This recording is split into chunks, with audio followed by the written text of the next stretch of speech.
my friends. It's Nick. It's your boy. It's the ASMR nerd. And today, I've got a very special mechanical keyboard video for you. And it's special because inside this box we have a piece of art, so to speak, a piece of art. And what I mean by that is that for some people, for many people, in fact, most people, a keyboard is simply a tool. It's a commodity item designed for a purpose. And, you might have a particular feature or two that you desire, but it's primarily a tool. But for some people, for a certain subset of people, mechanical keyboard enthusiasts, we'll call them, keyboards are a form of art, a form of self-expression, artistic expression, and the aesthetics, the looks of the keyboard, the acoustics, the sound of the keyboard, the tactility, the feel of the keyboard, all these things are means of expressing an idea, creating a vision of some sort.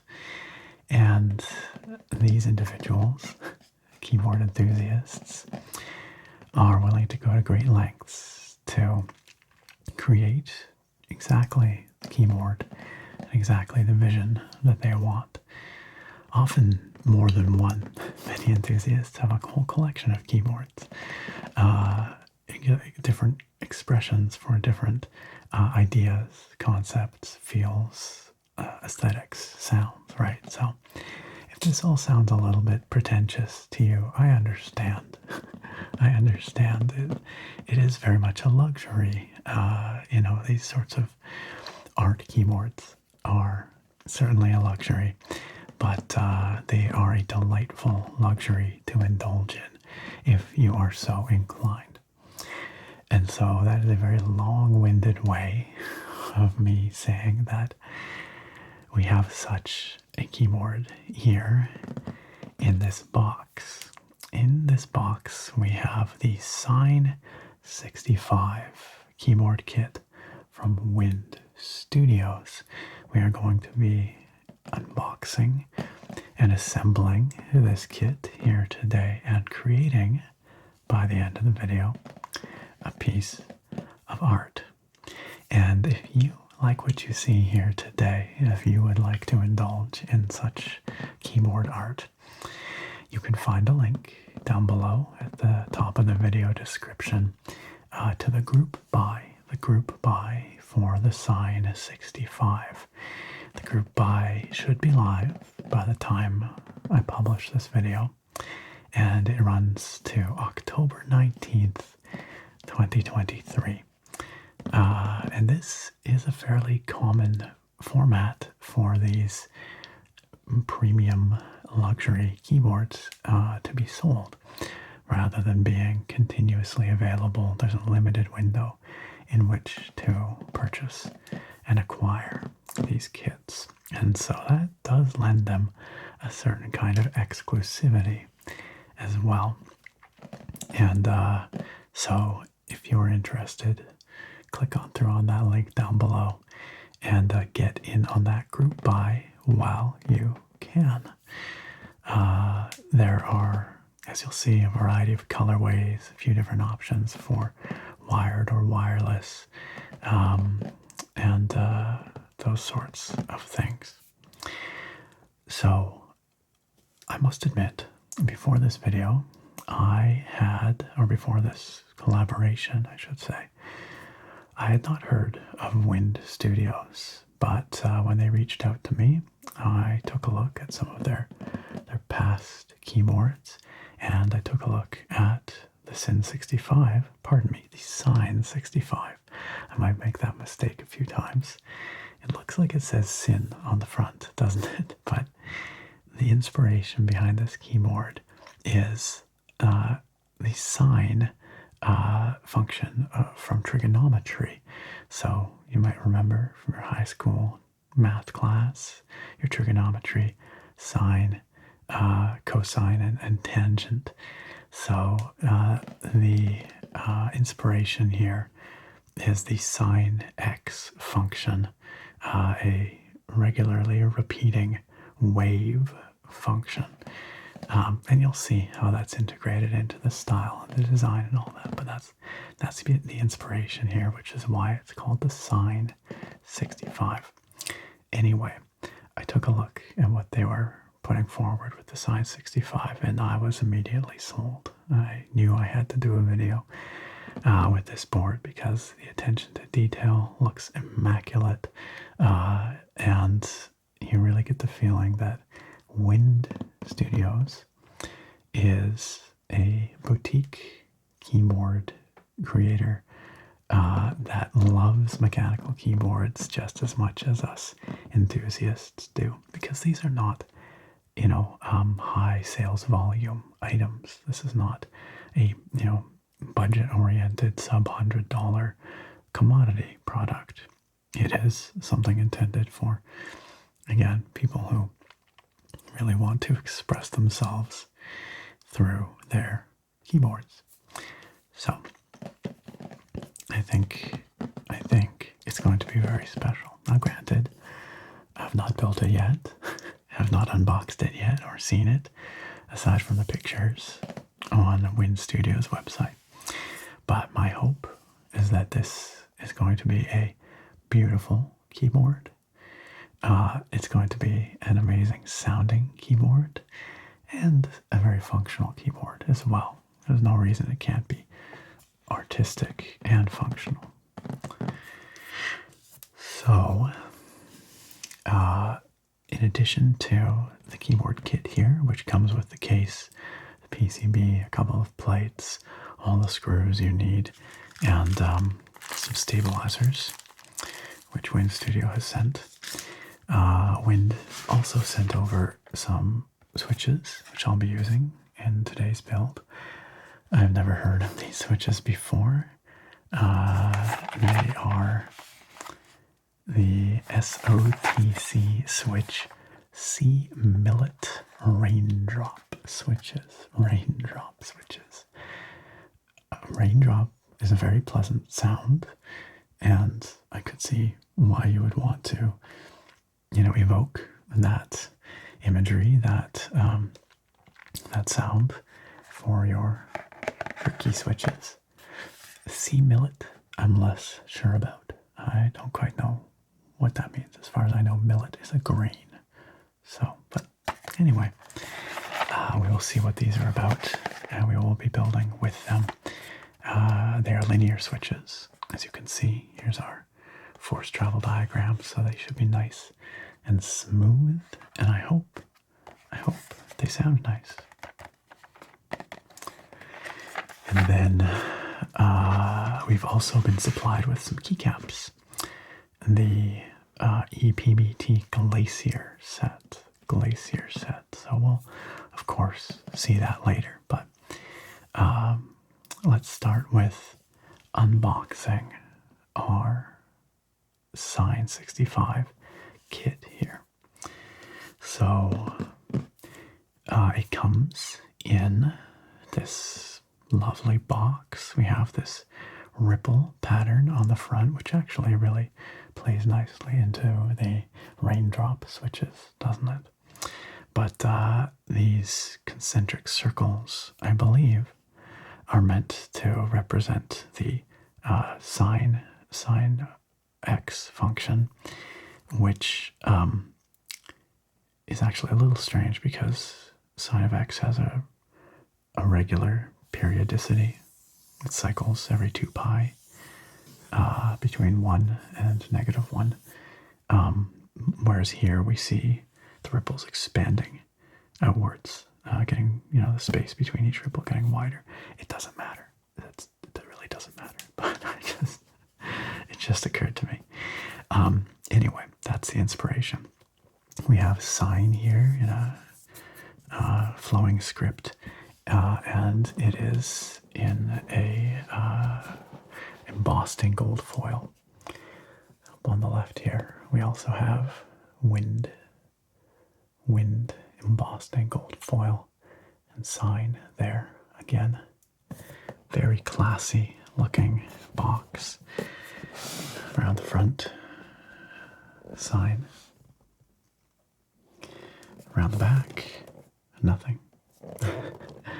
And the same for the sides. This is a very minimalistic box. Again, because if you are receiving this, you know exactly what it is.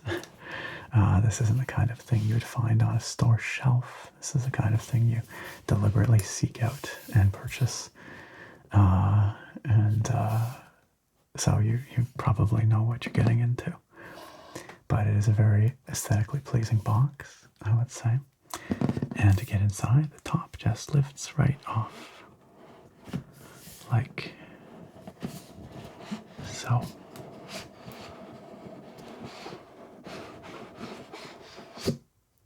There we are.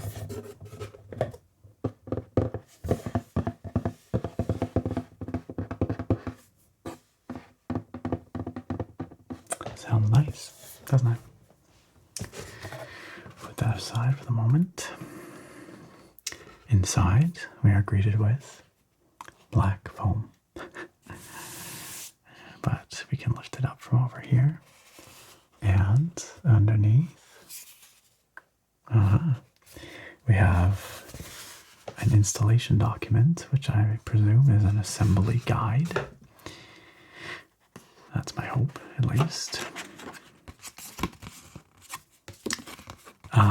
Okay, sort of. It gives us an exploded picture of the keyboard structure. And so this keyboard, which I said a lot of words, but I didn't tell you really much of anything about what this keyboard actually is. It's a 65% layout, so it does not have a numpad, it does not have the F row, as you'll see, but it does have dedicated arrow keys and a little column for the nav cluster keys. And it's made of aluminum, very thick, hefty aluminum. It's got a weight in the bottom, a stainless steel weight. It's got a couple of plate options in here, an aluminum plate or a polycarbonate plate, depending on how you want it to look and sound and feel when you're typing. And it's got a variety of different kinds of dampening foam, which you can choose to include or not, depending on how you want it to sound and feel, once again. And it supports two different mounting options, so that's how the plate and PCB are mounted in the case. We have the choice of a top mount, in which case the plate is mounted to the top part of the case and the PCB kind of hangs off it below that, or a gasket mount, which has squishy foam gaskets that sort of sandwich the PCB and can provide a more dampened, bouncier, flexier typing experience. So you have your choice. Lots of customization options here with this kit. Again, remember I said keyboard enthusiasts, they really care about these things. I say they as if I'm not one of those, but I am. I wouldn't be here doing this if I wasn't. So here we are greeted with a cardboard box inside our box that has sign, once again, in very lovely flowing script. And this is all in this lovely dark navy, I guess, kind of a navy blue. So I'm guessing in here, there's the Wind Studios logo. I'm guessing in here we have our PCB, our circuit board, our plates, probably our screws and things like that, gasket material. And then underneath that, I'm guessing we will find the case. So we'll lift out this foam, and we'll take a look. That was not a very ASMR sound. We'll take a look. And there it is. So we will look more closely at this after. You know what? Let's just leave it for now. Because that's the main event. But it's in there anyway. And we'll look at it more closely shortly. But for now, let's unbox whatever's in here. Which is, as I said, presumably everything else. So we will open this up here.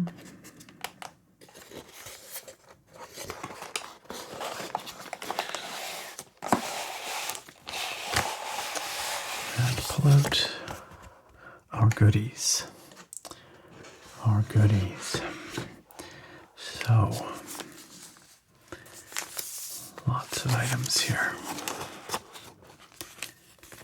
This looks to be a bunch of things, including gasket mount material, non-slip feet for the bottom of the case, and ribbon cables as well.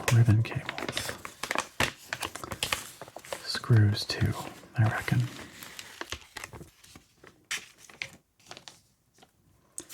So here is, I think, little feet for the bottom of the case.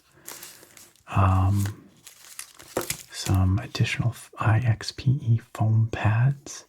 Look like switch pads, although I'm not quite sure what they're for because I think we have an IXPE PCB foam basically that sits over the PCB and underneath all the switches, but we'll find out when we get there.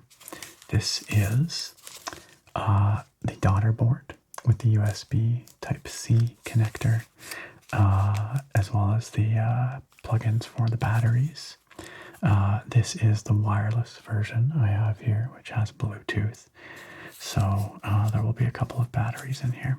It says here Type-C on it, and we have the ribbon cable for plugging it into the main PCB. We've got a little Allen key, a little hex key wrench that will help us put it together. We have a variety of screws, nicely labeled actually, which I really appreciate. You see it says standoffs, plate screws, PCB screws. So everything is nicely organized and labeled, which is excellent. These are silicone dampening pads. If you do the top mount option, which I was describing earlier, but we are going to be doing the gasket mount. And here we have our gasket strips, 2mm gaskets, which will go on the PCB. Some extra screws, wonderful to see, just in case we happen to lose a couple. And, this is, what do we got here? We got 2 daughter boards. Huh. That's curious, because as far as I know, there's only 1 daughter board in this. But anyway, well, we've been furnished with 2. They appear identical. Maybe there's more to this than I realized, but I'm pretty sure there's just one Type-C port on this thing. So maybe we just happened to get an extra. I'm not going to complain. Then we've got our plates. Here is our aluminum plate. It's fairly stiff, and it looks like it's black. Nicely labeled, of course. An aluminum plate is going to, of course, sit on top, and you'll be, putting your switches into this through the holes in the plate. And an aluminum plate like this is going to give you a firmer, stiffer typing feel and sound. A little more clacky, definitely firmer. here is the PCB. And you might be able to see through this plastic that it's covered in mathematical notation, little graphs and unit circles and formulae, all that sort of thing. You can see all kinds of stuff here. Fantastic attention to detail, fantastic inspiration. It is a very nerdy looking PCB. We'll get a better look at it later when we pull it out and build.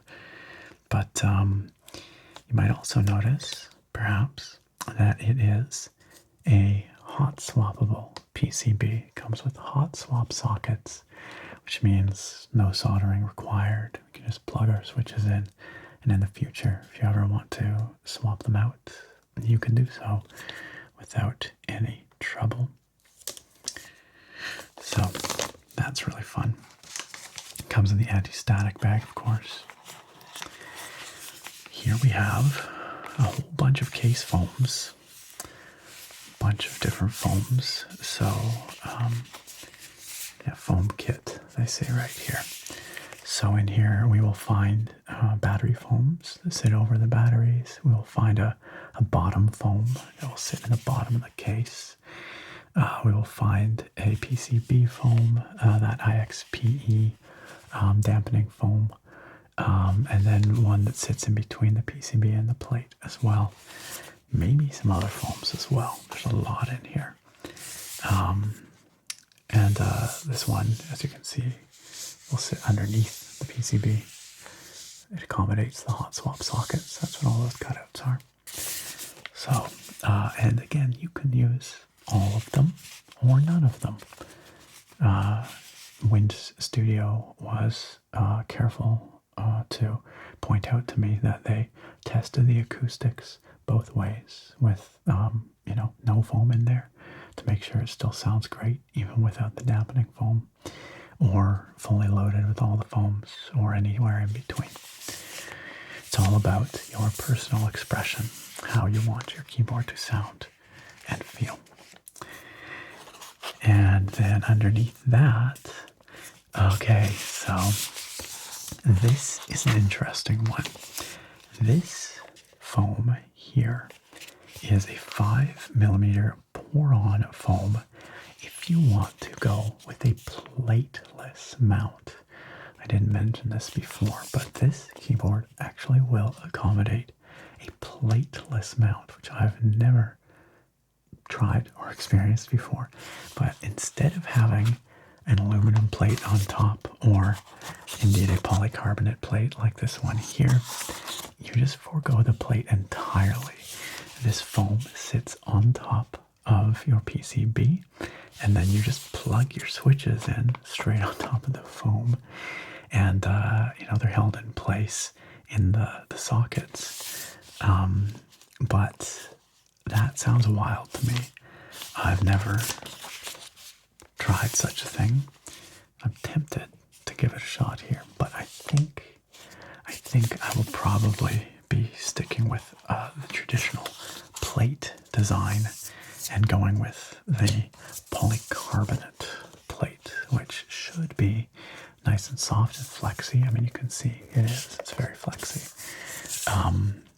And provide kind of a middle ground between that very stiff aluminum plate and what would be an extremely soft typing sound and feel. I mean, you literally just be typing on foam with this thing. So I am a little curious. Maybe I'll try it after, but I think today we will build with that polycarbonate plate. So that is everything. Oh, and then of course I also have these stabilizers. The long keys need to be stabilized so they don't rock back and forth.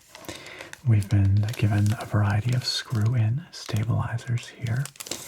Interestingly, they don't come in this box, and I'm not quite sure why that is. They were provided separately because this all came in a bigger box, which I took all this out of. So these were in there separate. I'm not sure if that's how it will be in the final shipping kit, or if they will in fact be inside the box in the final shipping kit. So anyway, these are the stabs for this build that we were provided, and I presume the screws for them are in that pile of screws that we looked at over there. So now let's get down to real business here, and let's look at our SIN65 case. So here is this beautiful piece of aluminum. It is nestled gently within a very cushy, plush piece of foam in the bottom here, so it should arrive well protected. And it is heavy.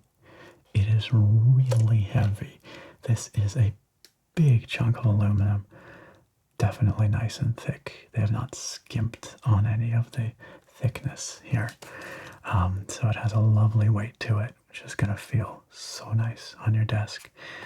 And gives it that extreme premium feel. You know, weight really counts for a lot when it comes to how a keyboard feels, how luxurious it feels, right? And then this foam at the bottom is just placed in the bottom there, but there's nothing underneath that.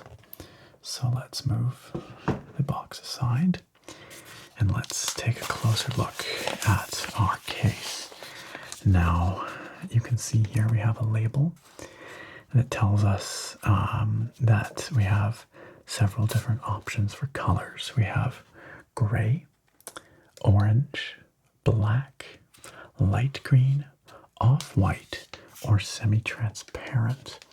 And here we have the light green. Now, through this bag, it probably looks mostly white to you on the camera, also maybe due to the exposure settings. But when we take it out of here, I think you will see it as a very pale, kind of a very light minty green, which I thought was a fairly unique color, not a color you see often for keyboards. So I wanted to go with that. You can see that different colors have different finishes. The gray, orange, and black use an anodized aluminum finish, whereas light green and the off-white colors use a cataphoresis finishing process. And the semi-transparent is presumably not aluminum at all, so it would use some kind of frosted polycarbonate probably. So, nothing else to see here except the case inside, which we will get to. So let's pull this out. Let's pull this out.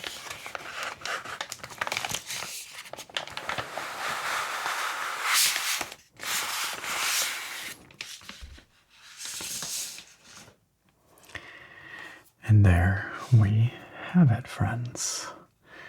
The bare case for the SIN65. As I said earlier, we have two batteries pre-installed here. Both are 2200 milliamp hours, so together 4400 milliamp hours. And given that we only have Bluetooth as a wireless option here, which is a very low power wireless protocol, this is going to have crazy battery life. It's going to last for days and days and days and days and days. Weeks, no doubt. So that's nice to see. We also have our connectors here, little connector cables for plugging our batteries into our daughter board. We have a little niche cut out here for that daughter board that we saw earlier. And indeed, you can see we only have the single USB Type-C slot. So we just got an extra daughter board for some reason. This is currently the top and bottom case connected together. We will have to take them apart so that we can build. You can see some really lovely design here. Look at how beautiful the side profile of this case is. It's hard for me to show you, actually. But we've got this absolutely lovely profile here with this curved undercut edge right here. It's gently curved, and then it tapers towards the back. Then we have the opposite on the top, where it's gently curved and it flares towards the back, tapers towards the front. So this lovely symmetrical design here on the side, really elegant. Then the back is undercut again, and you can see that we have a lovely, lovely sounding too, weight on the back. This is a stainless steel weight in black, and it exemplifies that sign aesthetic. We even have a little graph of sign of X here, and I don't know if you can see, but very, very faintly, the sign is also engraved on this piece of aluminum right here. And then the black part of the weight, the stainless steel part, is finished with this lovely ripple design. Now you can hear there's plastic on top. So I'll take that off right now. We'll get the peel and see it in its full glory. All right, let's get this up nice and close for the peel, because it's going to be glorious, you guys.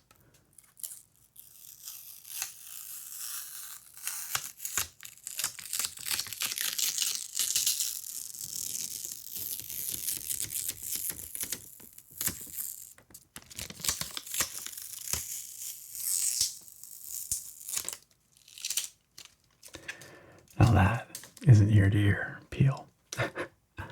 And you can see it's finished with this beautiful gloss.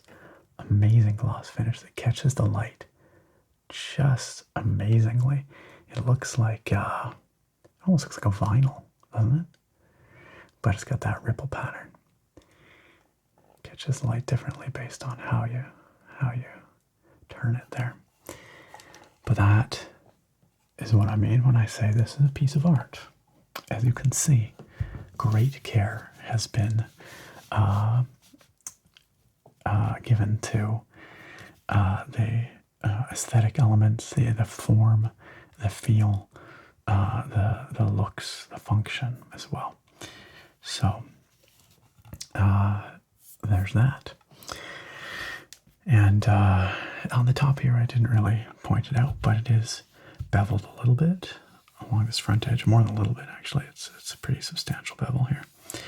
And then just gently rounded corners all the way around. We don't have any raw edges here. Everything is nicely finished, very nicely finished. Speaking of the finish, it's flawless. It is absolutely flawless.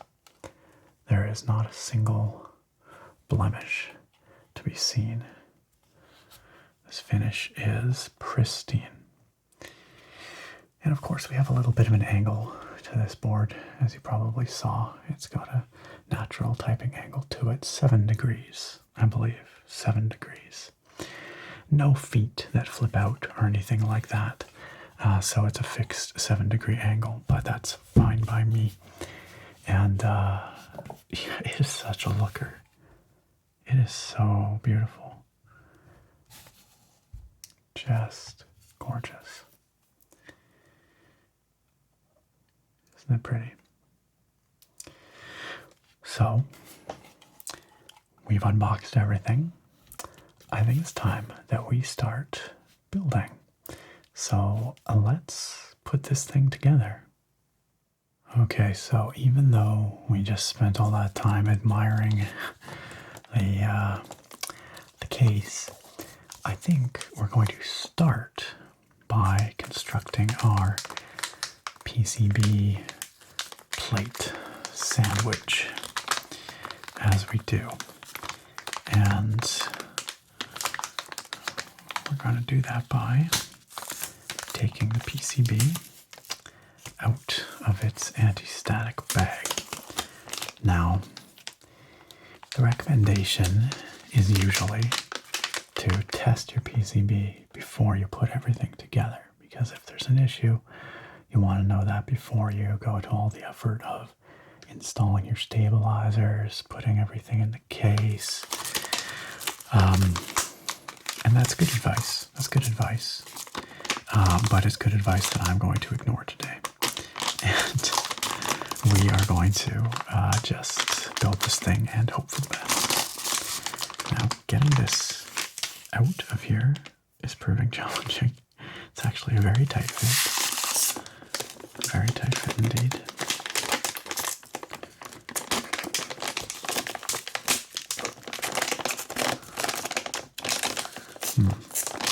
It's coming slowly. But you know what? I think I'm going to use my scissors here to make this a little bit easier, hopefully.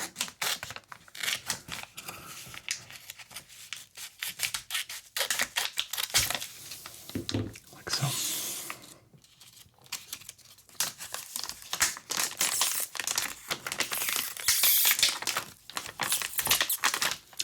Again, not a very ASMR-ish sound, I apologize. But there we go. Much easier. Much easier. That can go over here. So here is that really fun PCB. It's got a matte black finish. It's made of FR4 material. It doesn't have cutouts or slots in it, so it's not going to be the flexiest PCB ever, but it sure looks fun, doesn't it? That matte black gives it a chalkboard look. It doesn't look like a chalkboard from your high school math class. And then it's covered with, as we saw, all these trigonometry related functions and equations. So very strong theming on this. And this again goes to that concept of art, in that once you get this thing built, you're not going to see the PCB. You're just going to see the plate on top of the PCB, the foam under that, and of course all the switches and keycaps on top of all that. So, but you know that it's there, right? You know that it's got this fun aesthetic. Our hot swap sockets, each individual little socket has a little gold circle there, which looks very nice. And we do have a switch here, which is the on-off switch for the wireless. Realistically, you'll probably just flip it to on and leave it that way. But that's underneath the right shift, I believe. So if you do need to access that switch once it's built, you'll have to just pop off your right shift keycap. Coming around to the back here, we actually see the more business side of things here. We can see it is labeled SIN65 Rev 1.0, powered by LDN, made in China. We've got our little plug, our socket there for our ribbon cable from the daughter board. And we've got our microcontrollers down at the bottom here. Our little controllers. Right there. And then, of course, we've got all of our hot swap sockets all over the place. But otherwise, a fairly simple, straightforward looking PCB. Except, of course, for all the fun stuff on the front. So, and then let's take out our plate here, our plate.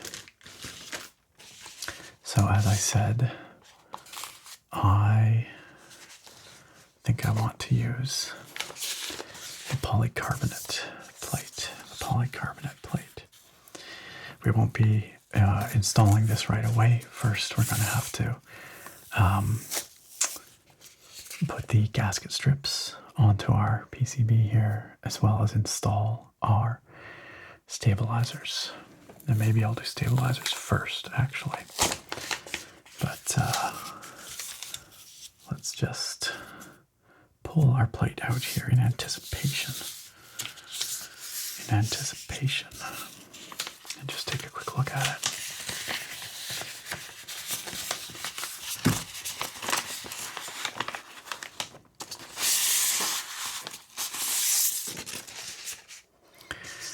So our polycarbonate plate is flexi. It's made of a frosted polycarbonate.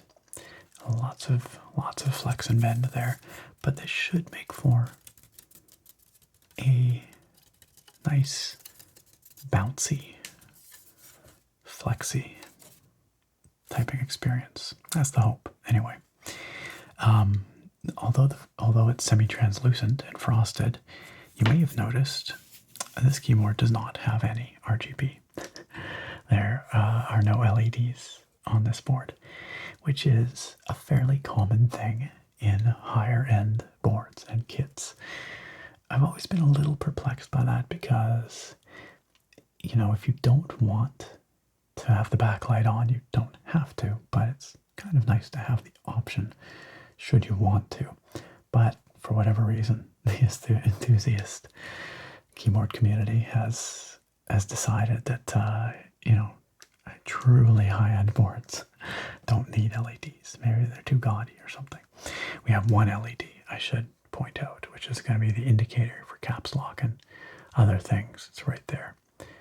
But, yeah, so we're not going to have anything shining through. But we do have that translucent plate nonetheless, which will, of course, sit right about like so, just a little above, because it's going to have foam in between.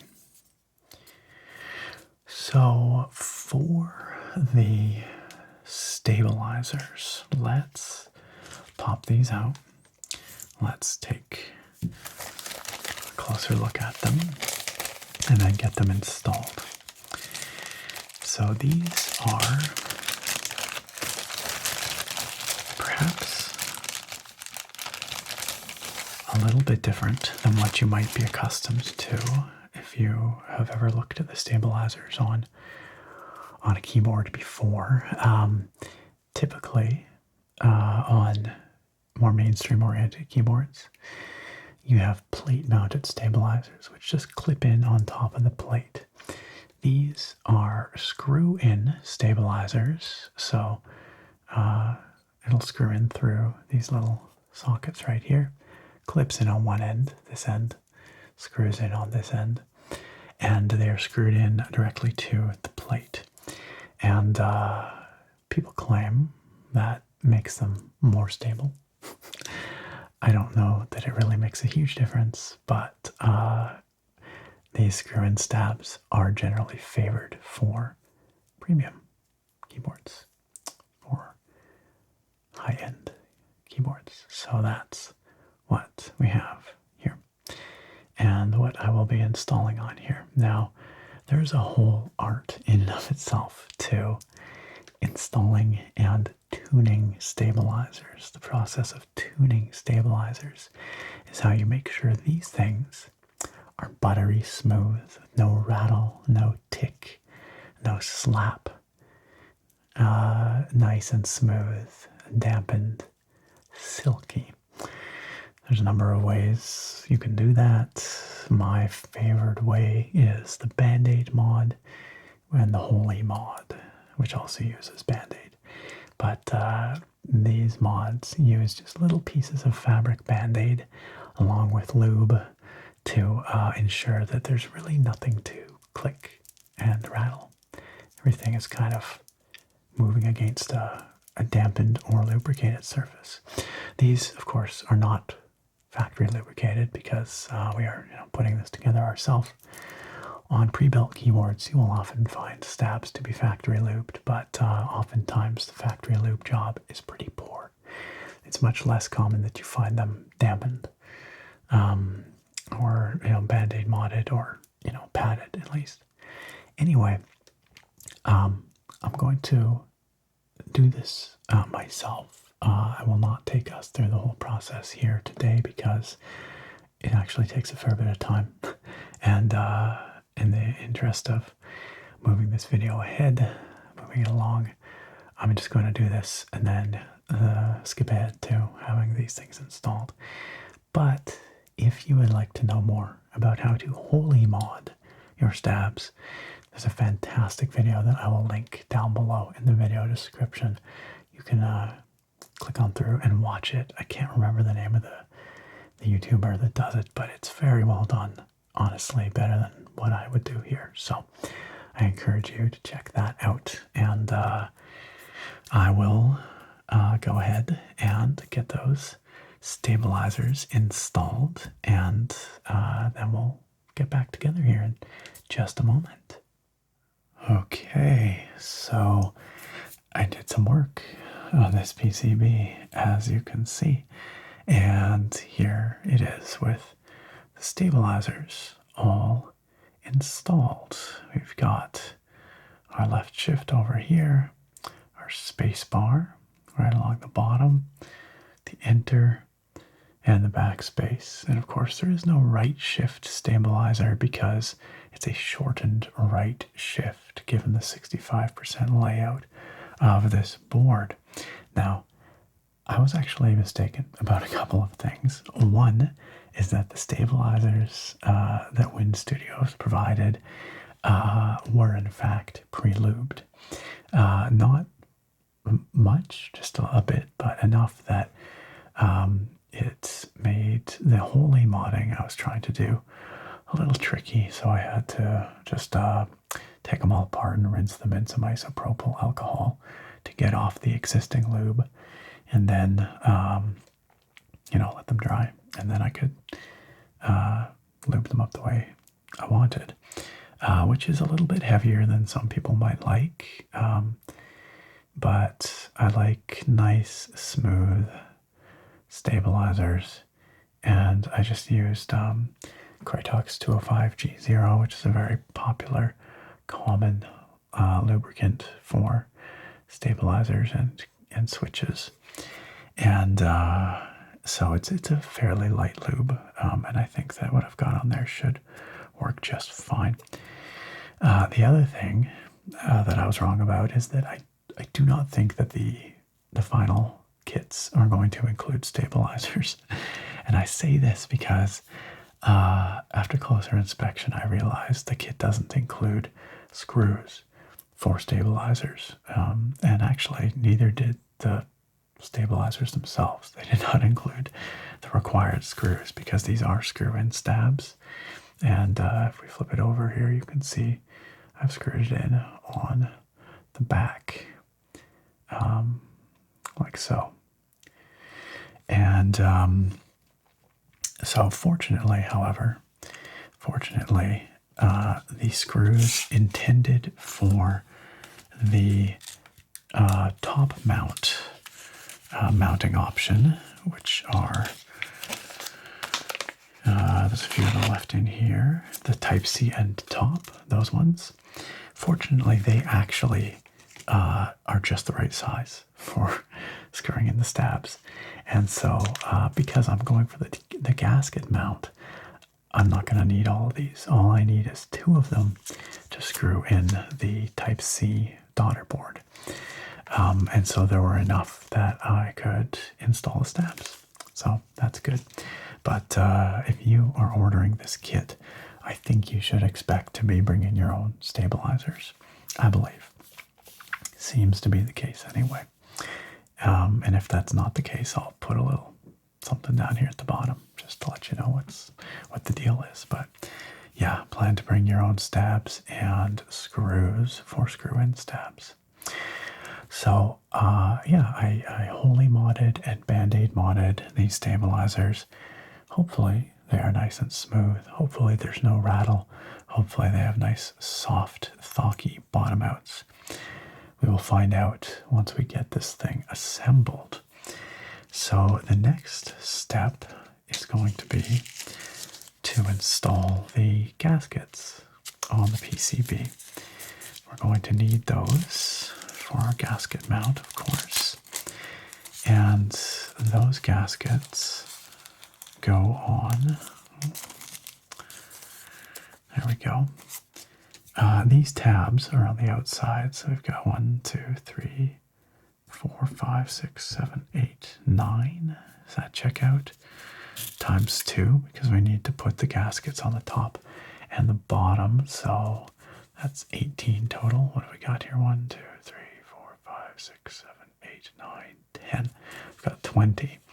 So that will give us some extras just in case. But it should be a simple matter, should, I say, be a simple matter of just pulling these off of here.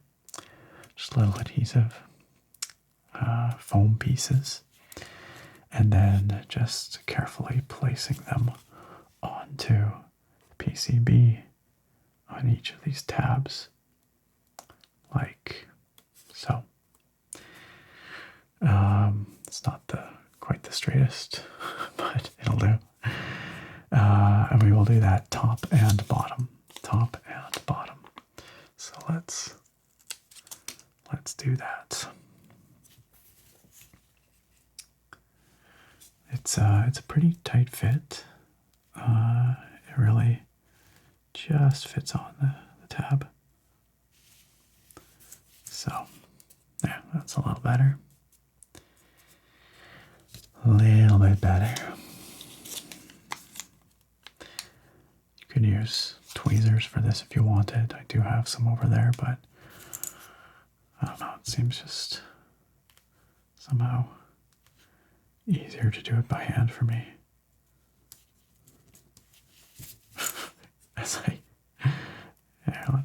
These are actually not super crazy sticky, so you can pull them off if you need to reposition them. There we go. That's a little better. I might do that with this one as well. Just probably want to be a little careful pulling them off to ensure that they are not going to rip. But there, that's a bit more centered, a bit straighter. And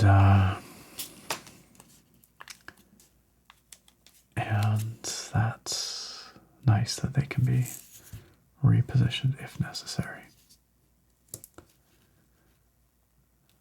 And we do have the spares, should we need them.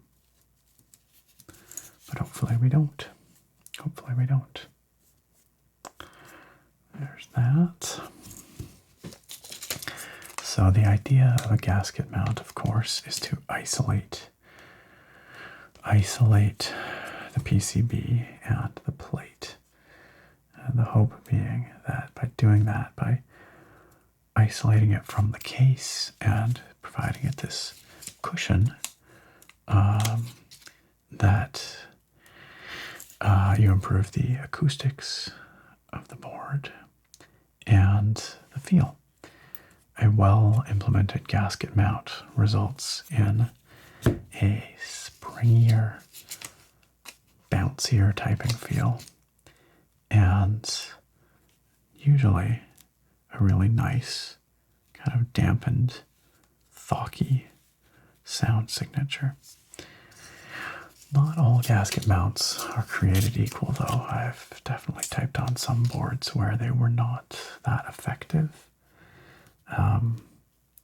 One that actually comes to mind is the GMMK Pro. That board does come with a gasket mount, but the gaskets were pretty thin. And I was just never able to get that mount feeling quite right.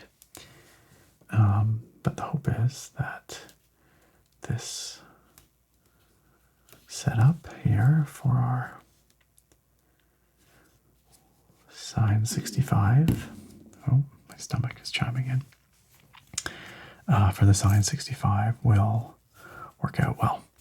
sound good, feel good.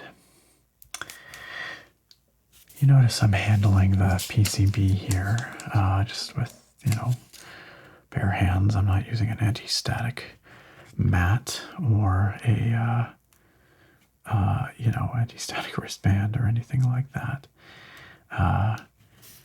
Some people will tell you that you really should whenever you're handling any kind of circuit board. Personally, I've never once had an issue with static discharge ruining a PCB of any kind. Now, that's not to say it doesn't happen, not to say it will never happen. Maybe I've just been lucky, but generally speaking, in my experience, if you, just handle a PCB from the edges and are just generally careful with it, and you don't go, this one's proving a little bit tricky, don't go shuffling around on shag carpet in wool socks before you touch it. You should generally be okay. Of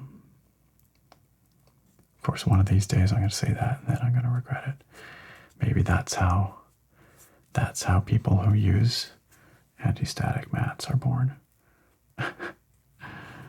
By getting burned, having something get wrecked on them. But so far so good for me. Goodness, my stomach is loud right now. It really has a lot to say. I should probably go get a snack after this. I'm a bit hungry. This gasket's proving finicky. Come on now. There we go.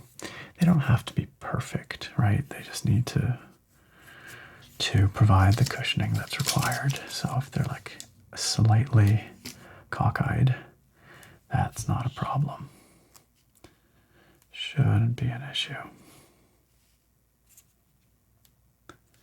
They are squishy foam too, so they will conform a little bit to,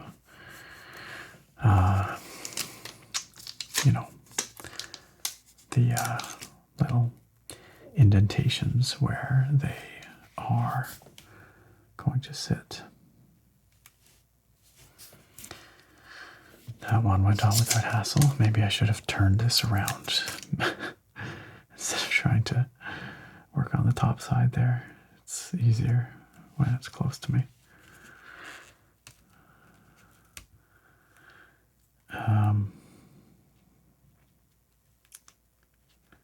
Come on. There. Looking good. So after this, we will be installing the standoffs on the PCB and then installing the plate. And I guess we will be sticking some foam in between in order to,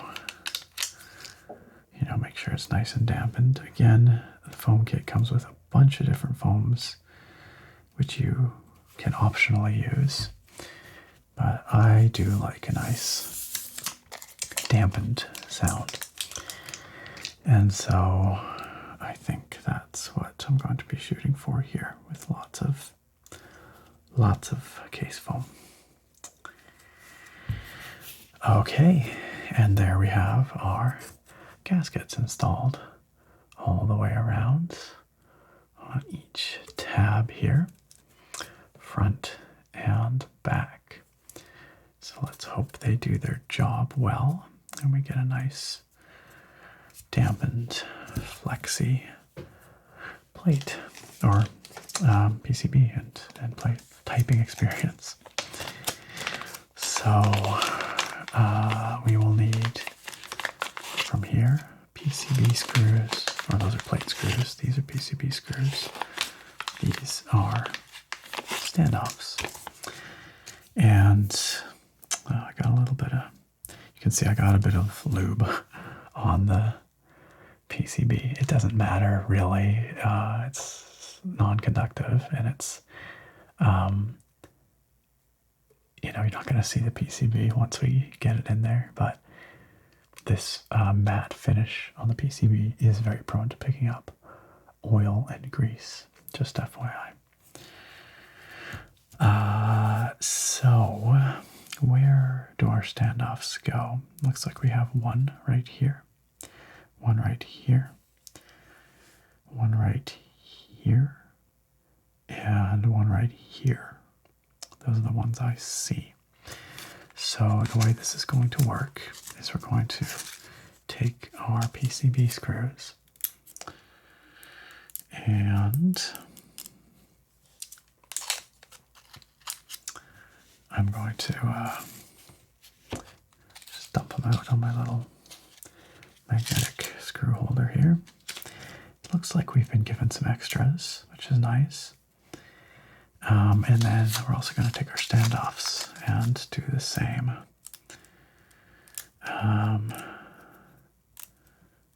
These are slightly tricky to get open.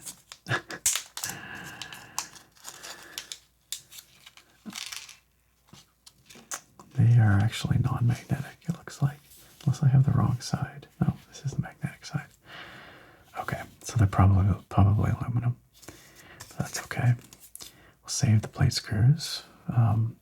But yeah, it looks like we've only got 4 standoff points, but we've been given 6 standoffs and 6 standoff screws. So the way we're going to do this is we're just going to take the screw, we're going to thread it through the PCB like so, then just hold it with our finger and using our other hand, take the standoff and screw it on like so. That's just finger tight, but I will also just give it an extra little turn from the back. And there it is.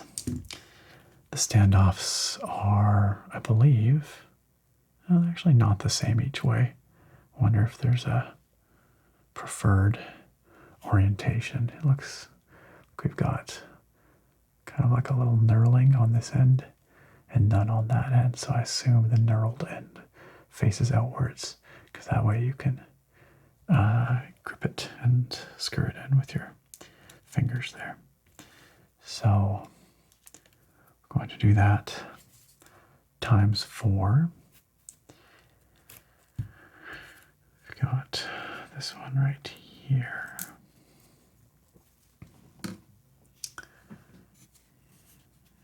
And that's the right way around. Just gently screw it in. Then a little tighten from the back. There we go. Doesn't need to be crazy tight. You don't want to crunch your PCB there. Just enough so that it's not going anywhere. Then we've got this one down here. So let's thread that screw through. And screw this on like so. There we are. And a little tighten. And one more. That will be over here. Take the screw, thread it through, take the stand off. I feel like I need to rhyme. Make do? I don't know.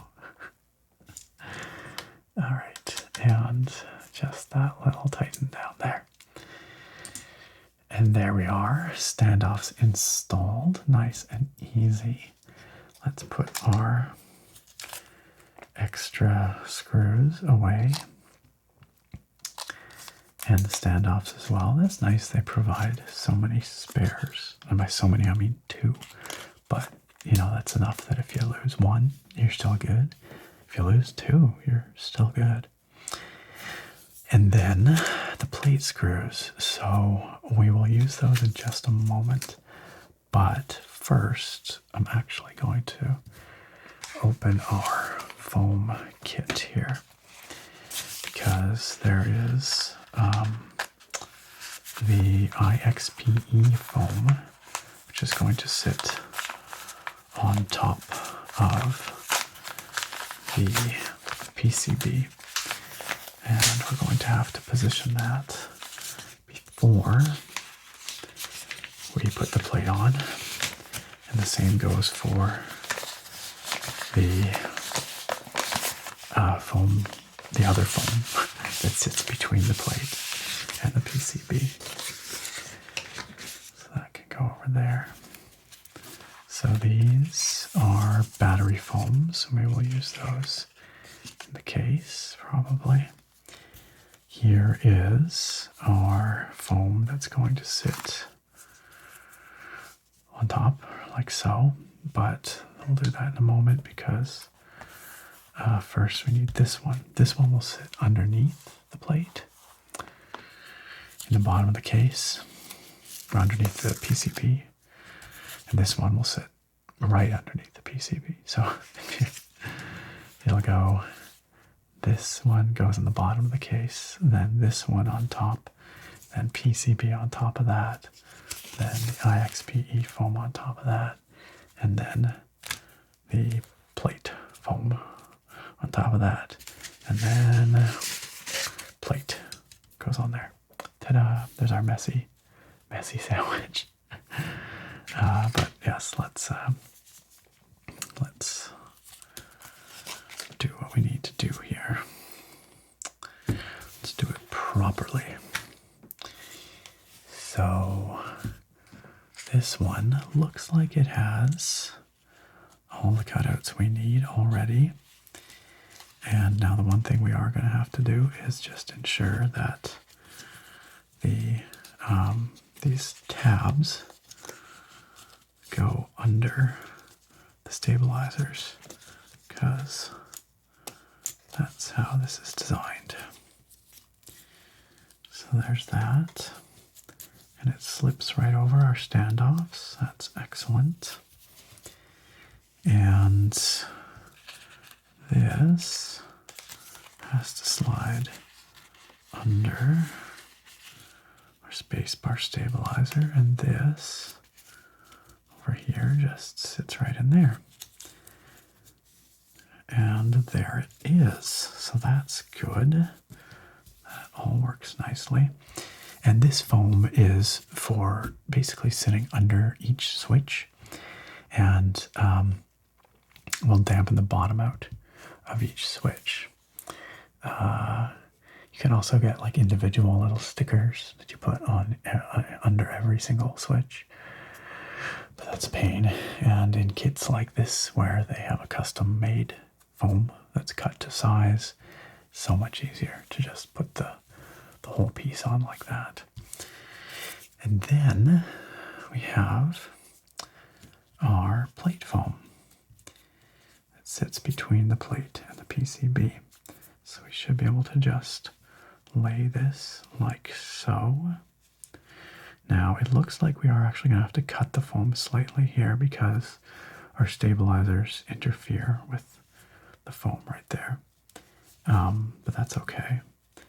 We just have to then have like one little floating piece, which is slightly annoying, but it'll be fine once we get the plate installed. I think this piece up here can probably stay because it's so thin. I don't think it'll be an issue, but yeah, I think we're going to have to just chop down here because otherwise I don't think the plate is going to sit totally flat. Well, you know, it might compress enough that it will. Well, let's see. Let's take the plate. I'm thinking it probably won't, though, because the plate is not especially, it's not going to be applying a lot of pressure because it's really only going to be screwed in at those 4 points, right? So Yeah, it doesn't quite sit flat there. Although, once again, if we have some switches in here, like there, and there, you know, we're not going to notice. We're not going to notice. You know, I'm just going to leave it as is. I think it'll be fine. I think it'll be just fine once we get our switches in there. Yeah. So that's how this is all going to go together. So now it's a simple matter of taking our plate screws here, and screwing them in from the top. These little baggies are slightly tricky to get open. Okay. I like that they have everything, every type of screw in its own little bag, easily labeled. Makes this just a breeze. Just a breeze. There's one. And again, I have opted for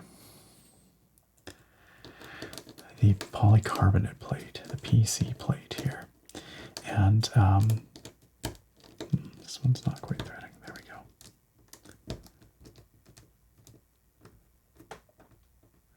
There we go.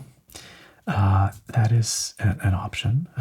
You, of course, could use the aluminum plate if you want that stiffer, harder typing experience. But I think I'm going to enjoy the softer flexiness offered by the polycarbonate plate. I like the sound of a polycarbonate plate.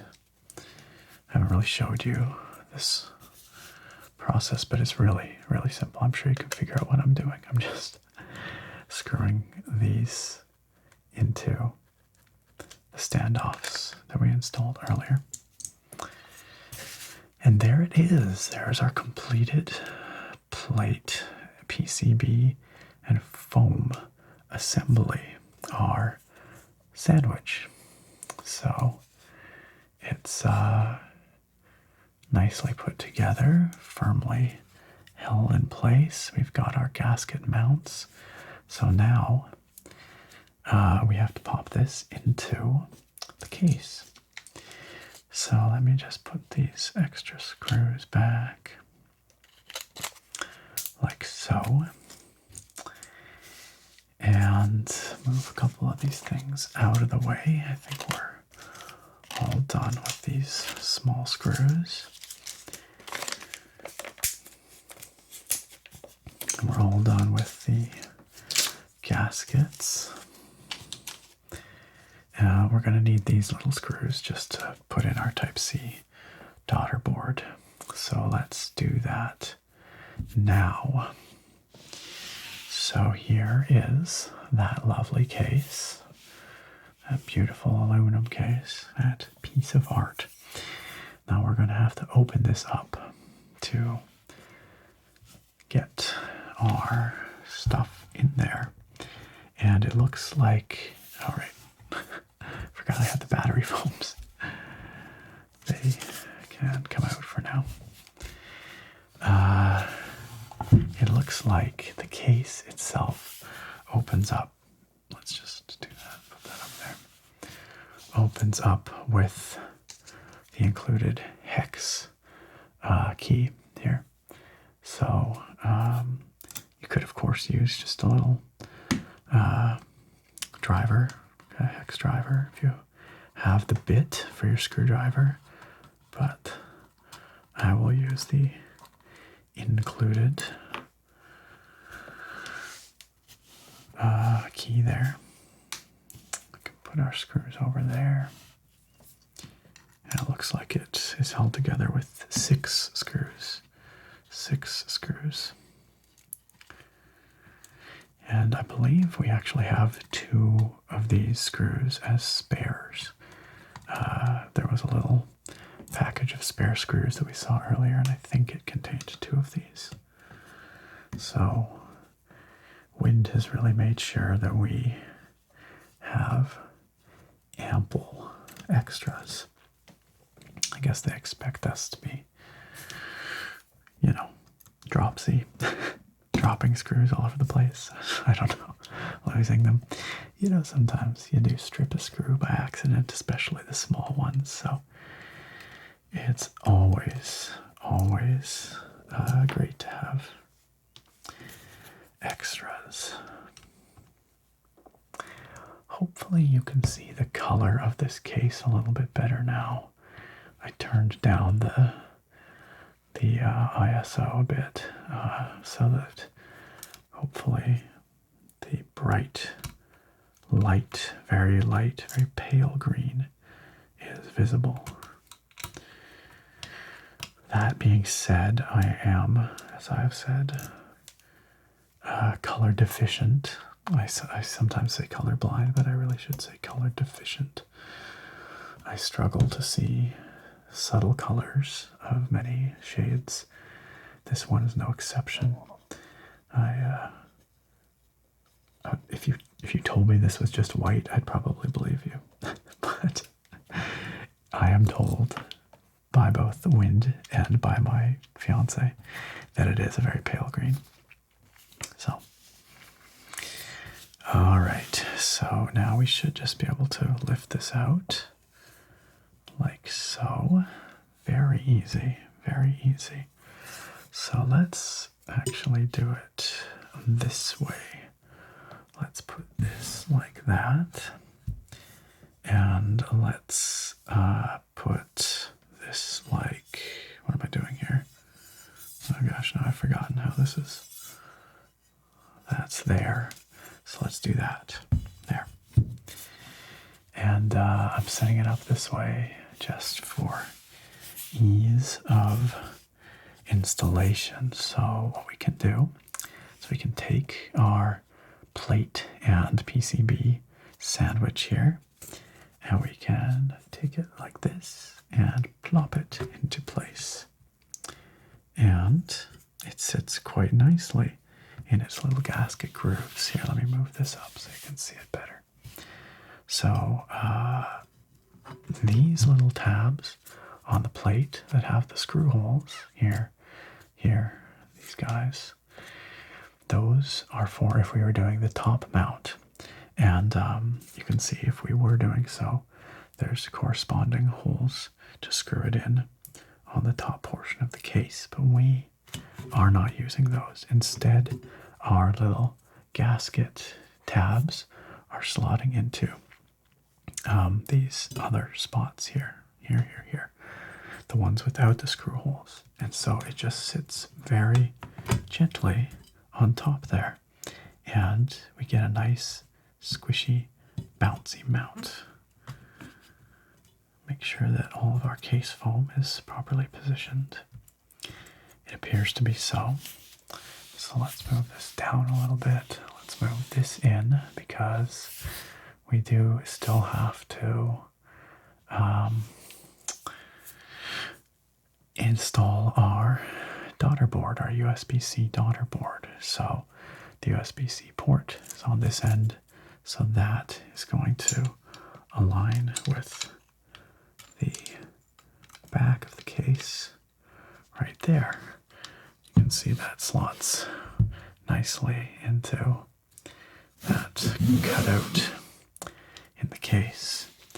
And then all we have to do from there is screw it in with two of those Type-C end top screws, which I also used for all the stabilizers. It's a good thing that they were the right size. They fit properly for that purpose. And once again, we have two extras here because we only actually need two for the daughter board. Just gotta get it to thread right. There we go. And again, that doesn't need to be crazy tight or anything. That can just be just tight enough to hold it. Doesn't need to be crushingly tight. Oh, that one's not threading.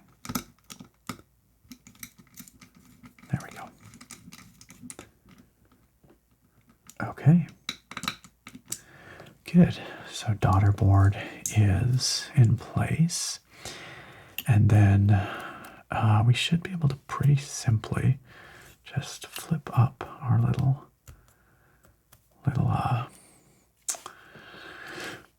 ribbon cable holder here and slot this in. This is something where we want to make sure that the blue side is facing upward, just like it is on this end. And I'm just going to use my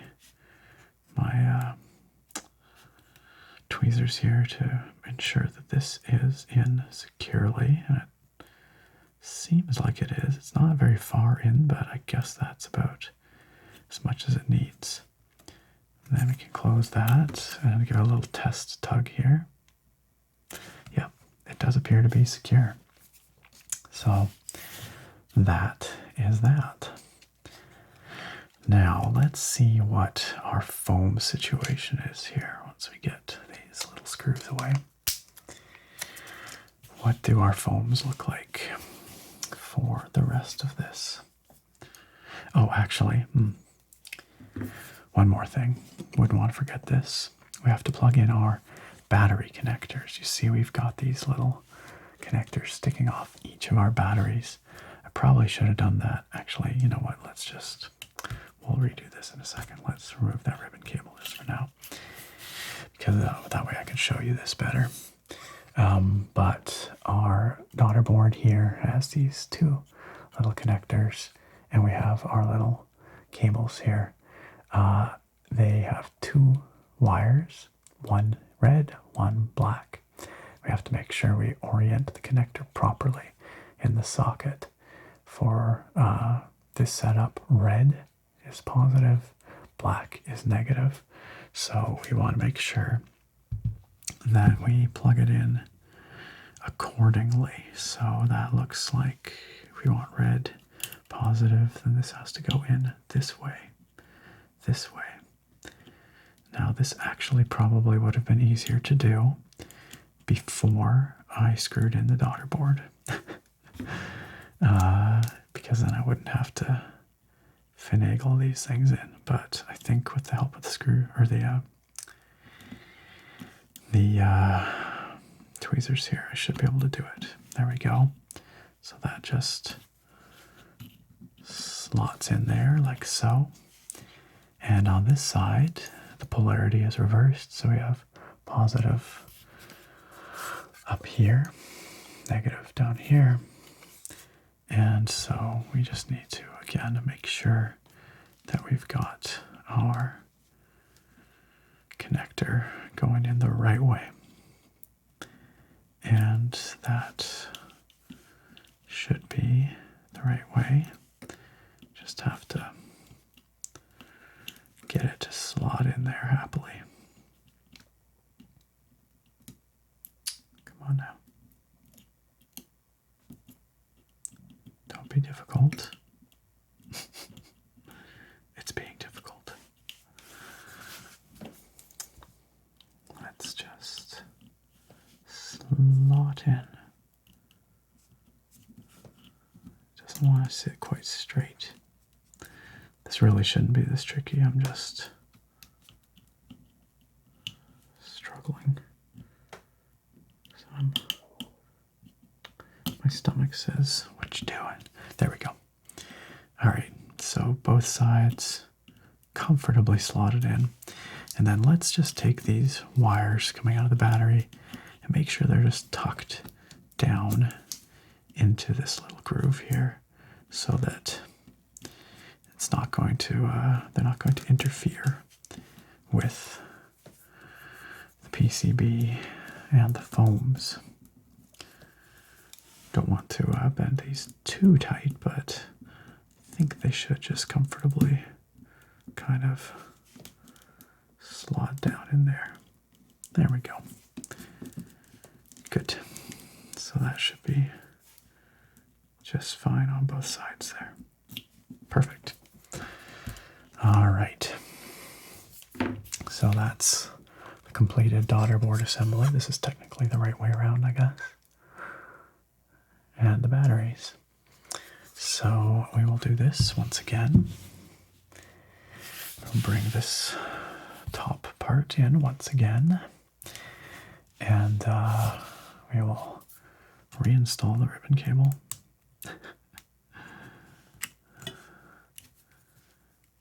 Just slot it in once again. Close the clamp. Give it a little tug. Nice and secure. Okay, so we're in business here. So lastly, we have our remaining foams. So I believe the battery foams just sit like so. Although, how does this work? How does this work? Because if we've got this, that's supposed to just sit like that. I think I made one critical error here, which is that this cable needs to go through here. So we will once again, for the third time, unclip here. We will route this through here, and we will do that. And then we will plug this in once again. Third time's the charm. Just make sure it's in. Clamp, test, we're good. Okay. The battery foam situation is a little weird though, because it does sit like quite up. So I'm not quite sure what that's about.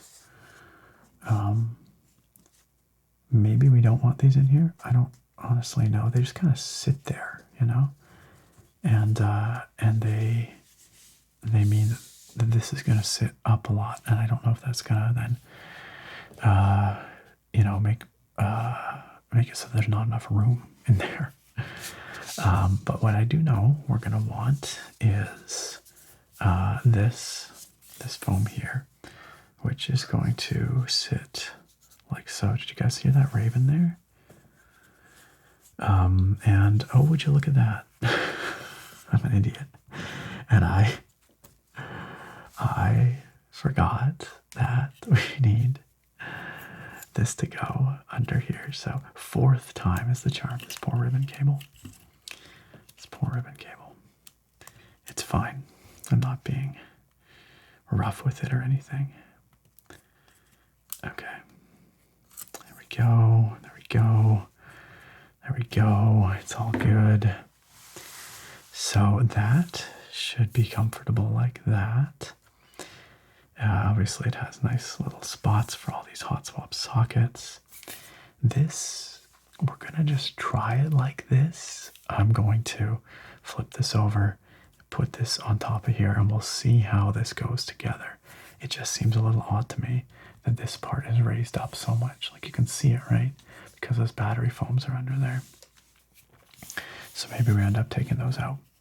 But we should now be able to just hold this like so and place it on top. Although, of course, everything wants to fall out. Can I do it in such a way that it's going to stay, though? Yes.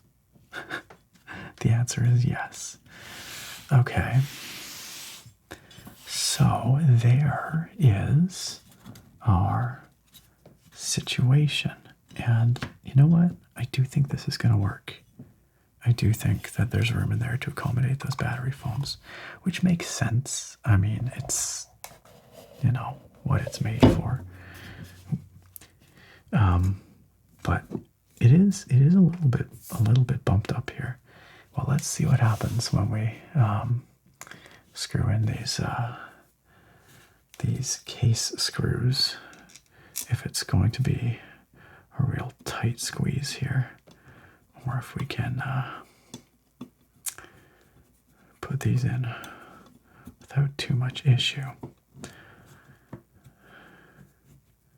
Oh yeah, that's fine. So it is a pretty tight sandwich in there. You know, it's compressing a fair bit, but I think that's okay.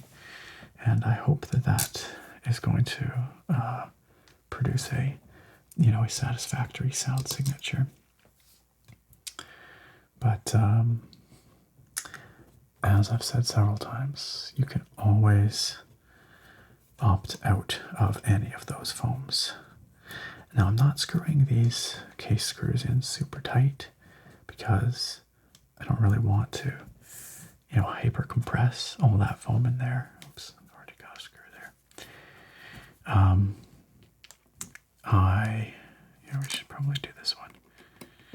I'm just screwing it in, finger tight, such that everything feels like nicely held together.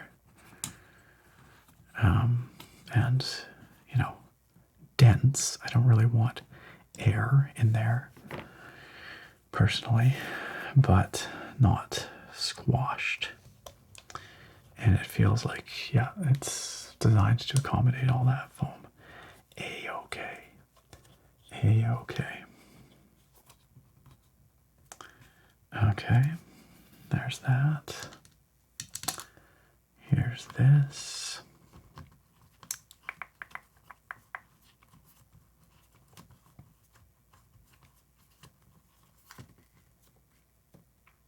There. And here's this. Right here.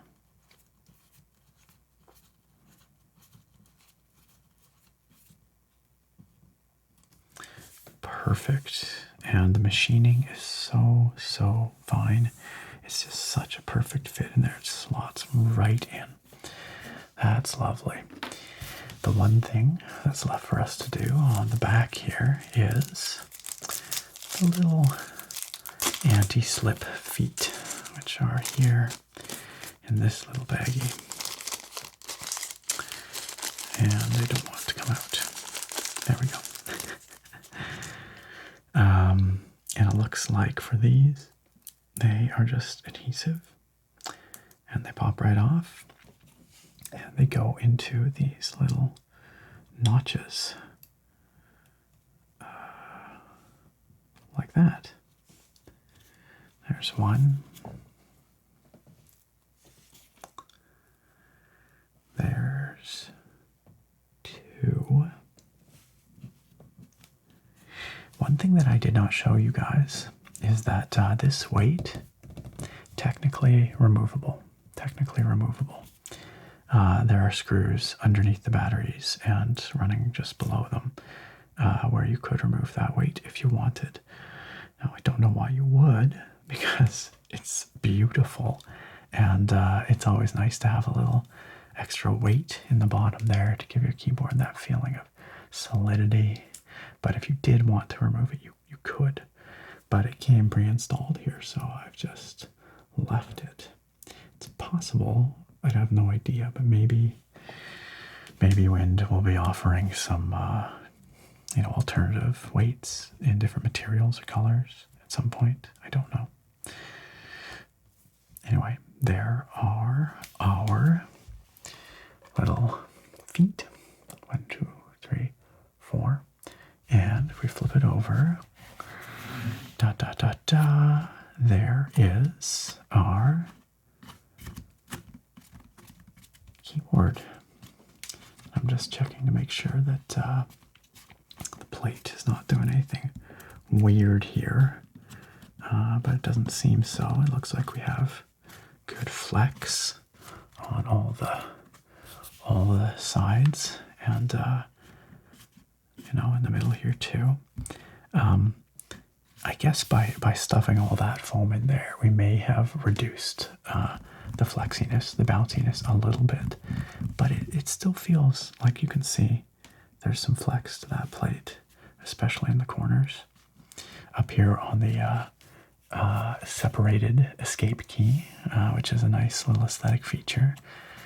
But yeah, I think it's going to be good, you guys. I think so. So the next step is to install the switches and the keycaps. And this is, of course, a hot swap keyboard, so that should be nice and easy. What I'll do here is we'll take a look at the switches, just to see what those raindrop switches are all about. And then I'll install those and the keycaps in probably a sped up, time-lapse situation, just so that you get to see it all, but it doesn't take forever. So let's take a look at those raindrop switches, shall we? So here we have those switches again, the SOTC switch, C-Millet raindrop switches. This happy-looking individual on the front of the box typing on a very not correct-looking keyboard, and just switches just floating in the air around them. Gosh, what the heck does this say? Oh, this is terrible for my color blindness. I honestly can't read that. Maybe you guys can. That's really difficult for me. For whatever reason, that red on the blue in the dots like that is just impossible for me to read. It's probably nothing important, but it's got an aesthetic anyway. And then, on the back here we have all kinds of performance characteristics, technical data, as they say here. Actuation distance, the full travel distance, 3.7 millimeters, plus or minus 0.3, which is pretty typical. 2 millimeters of pre-travel before it actuates. Operating force of 48 grams, plus or minus 20. That's actually a pretty wide range. Total travel force is 55 centinewtons. And that's going to be from the bottom out. So these are pretty similar to what you might be familiar with from, Cherry MX Red type clones or yellow type, in that range, at least in terms of weight. Stainless steel springs, gold plated, gold alloy contacts, and there's a force diagram. So it looks like a pretty smooth linear action. Available from Create Keybs. Looks like. So let's see what they're about. That was loud. Unintentionally loud. Not what you want for an ASMR video.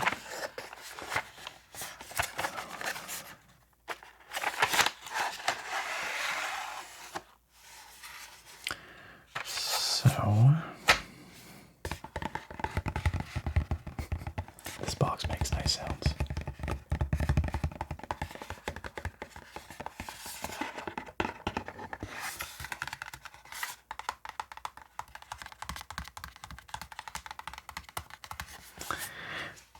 So we have our tray of switches here, and looks like we can take the top off like so. There we go. And the switches themselves, let's just place them there. The switches themselves are blue, pardon me.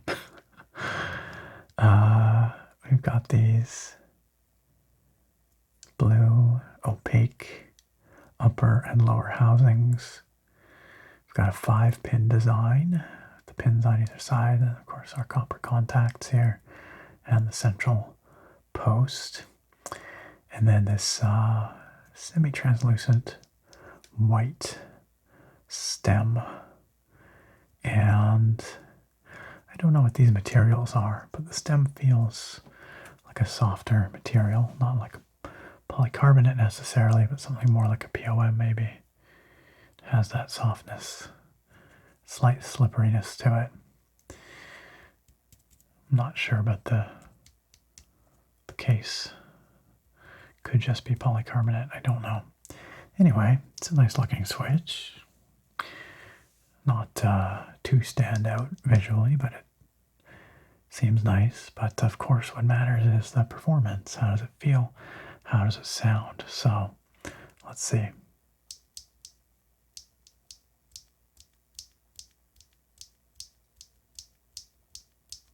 So fairly bright little bottom out sound, but it does have a bit of thok to it. But overall, fairly bright, kind of bouncy feel and sound. I'm not hearing any spring or, oh, well, I'm hearing actually now that I'm holding it right up to the mic. It's a little bit of squeak or something rubbing in there, but I was going to say I'm not really hearing any spring or leaf ping. And that's true, no pinging. Just a little sliding or squeaking. I don't actually even know if these are factory lubed. I would venture that they are. They do have a nice smooth action. I will say they're actually pleasingly stable. Actually surprisingly stable. They've got, well, let's see, very minimal east-west wobble. And perhaps a tad more north-south wobble, but still not very much. It's actually a nicely machined, very tight feeling switch. Nice kind of like plunger feel to it, and fairly linear force curve, top to bottom. Fairly quiet rebound as well, if you listen. Loud bottom out, quiet rebound.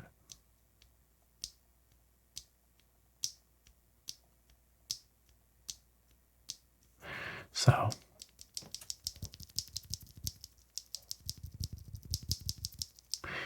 that's fairly pleasing, fairly pleasant. I like the stability. Nice stable switch, goes a long way. So we've got one box here of what, 35 perhaps? 1, 2, 3, 4, 5. 1, 2, 3, 4, 5, 6, 7. Yes, indeed. And we've got a second box right here. So that should cover us for our 65% board here, which has probably 68-ish keys, I'm guessing. We will find out, but let's pop these in. So because this is hot swap, oops, loud. Because this is hot swap, it's very simple for me to just pop these switches in. And I will do so in a time lapse, but let's just pop one in for starters just to see. Now, I actually forget if these sockets are north facing or south facing. Should have paid attention to that before I put the foam over them, because as you see, they have spots for that central post and for the 2 pins on the side, but not for the actual contact pins.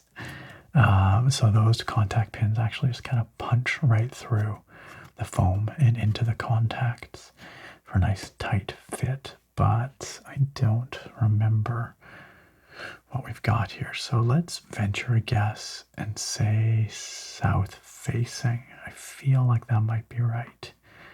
But if it doesn't go in easy, well, then we know we're going to have to do it the other way. Let's see. Okay, yeah, so that went in just fine. So these are south-facing switches. And that's quite all right. We have no LEDs, of course, so let's give that a listen. Listen.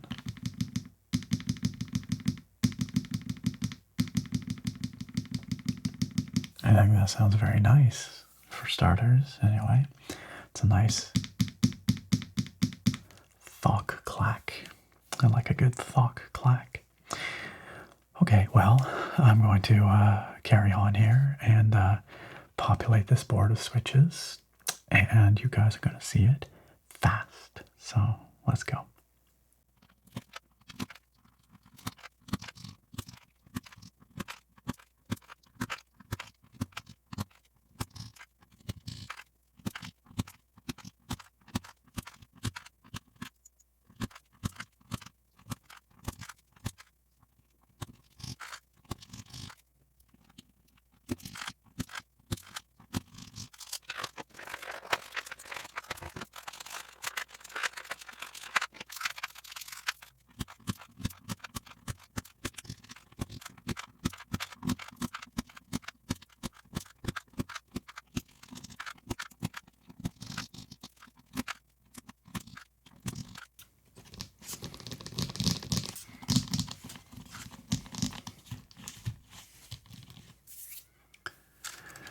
And there we have all our switches in our board. And we are left with 3 switches. So that means we've got, what, 67 switches in here? That seems correct. So you might have noticed, or maybe not, maybe it went by too fast, I don't know. But there's a couple of switches that are north facing. The vast majority are south facing. But over here, for the caps lock, we have our choice of switch positions. We can either have it a little more to the left or a little more to the right. And that's to accommodate stepped caps lock keys that have that sort of step with the lower section. A stepped key is functionally no different. It's just an aesthetic choice. It's got kind of a retro vibe to it. I'm assuming that this kit comes with a standard caps lock, not a stepped one. Some kits come with both, and you have the option. Anyway, I just put this where I believe it should be for the standard size. And then down here, I believe these are all in the correct spot because I don't think I actually had much of a choice here. But we will see when it comes time to put some keycaps on. These are all south facing, but I do believe we do have the option of a couple of different layouts here, like with either evenly spaced or wider and then narrow and then wide. And I think that is to accommodate a wider space bar. If we had a 7U space bar, a nice long space bar, then we could reconfigure those and these. But we have set up for a 6.25U space bar here, which is standard ANSI length. So, and similarly, the switch for our space bar can go either here or here, depending on the size of space bar you have. And then the only other weirdo switch was, oh no, it wasn't. For some reason I thought this one was north facing too, but it's totally not. Okay, I guess that was it then. So anyway, there's some configurability here for how you want to configure your bottom row or your caps lock key. And so you just have to be aware that you might have to turn some of these to be north facing for certain configurations. So now that we've got all those switches in there, it's time for the keycaps. It's time for the keycaps. Let's bring those over. So these are the keycaps, and I'm actually just gonna move the board out of the way. Isn't it nice looking though? Just before we get the keycaps on there. It's quite pretty, huh? With all those blue switches on there. It's looking very nice. Put that there for the moment.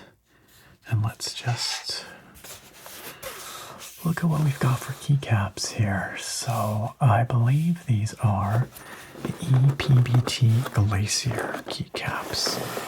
And again, like the switches, these were supplied very kindly by Wind Studios for this build. And they will not ship with the keyboard kit. They are an extra here for the purposes of demonstration and for this build. But I hope that they've matched them nicely. Okay, this is cute. This is very cute. So we've got some novelty keys, some novelty caps right off the bat here. We've got some very cute little teddy bears. We've got what looks like an iceberg situation. I guess they're polar bears, not teddy bears.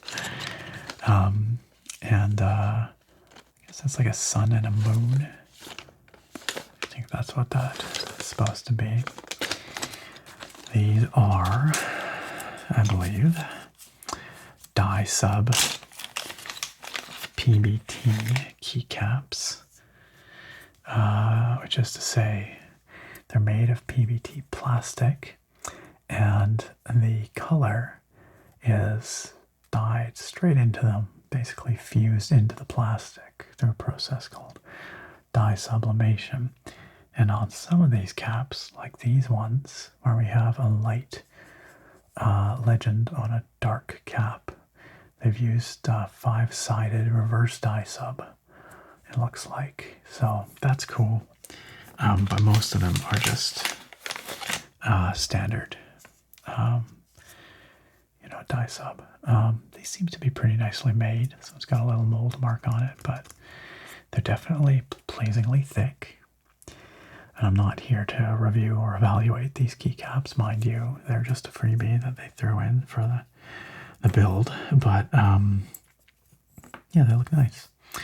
They appear to be cherry profile, which is a popular choice, common choice.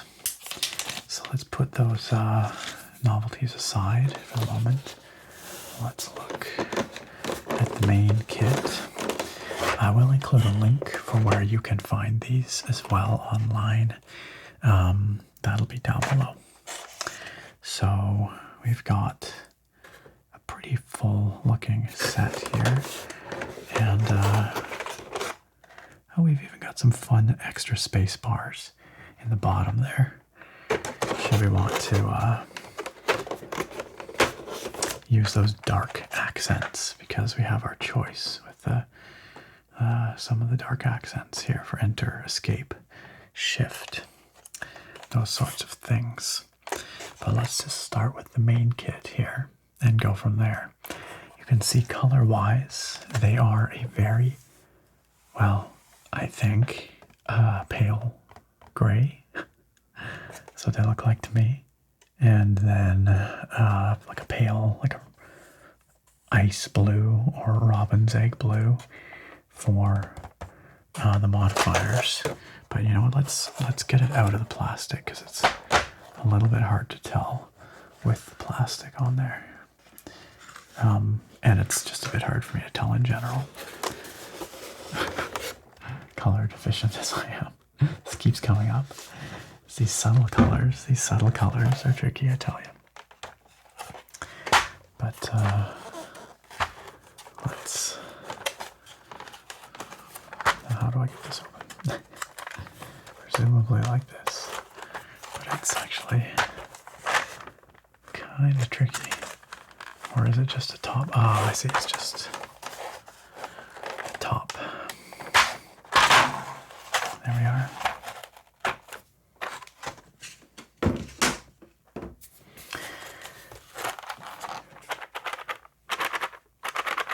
Yeah, so to me, my eyes, these look like pale blue and very pale gray, verging on white.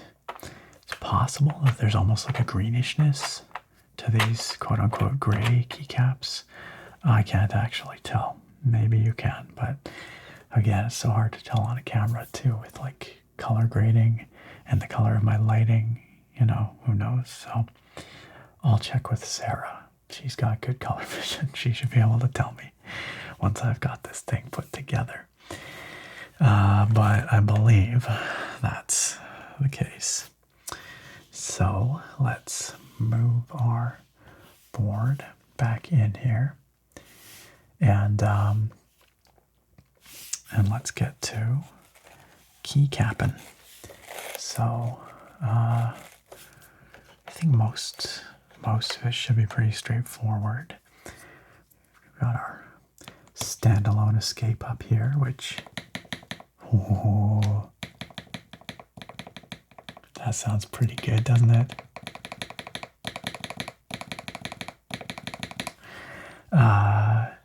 Which Wind Studio says is to make it so you're less likely to accidentally press the escape key, which I find a little bit funny. I mean, I don't think I would accidentally press it anyway, generally. But anyway, it's an aesthetic choice too. It's just, exploded away like that. And it looks nice. It looks nice. Okay, well, with that, I think we will go ahead and do this. Now, I might end up having to pull out a couple of these switches down here and shuffle them around just a little bit. We'll have to see to accommodate whatever this layout is. We'll see. We'll see. Let's get going.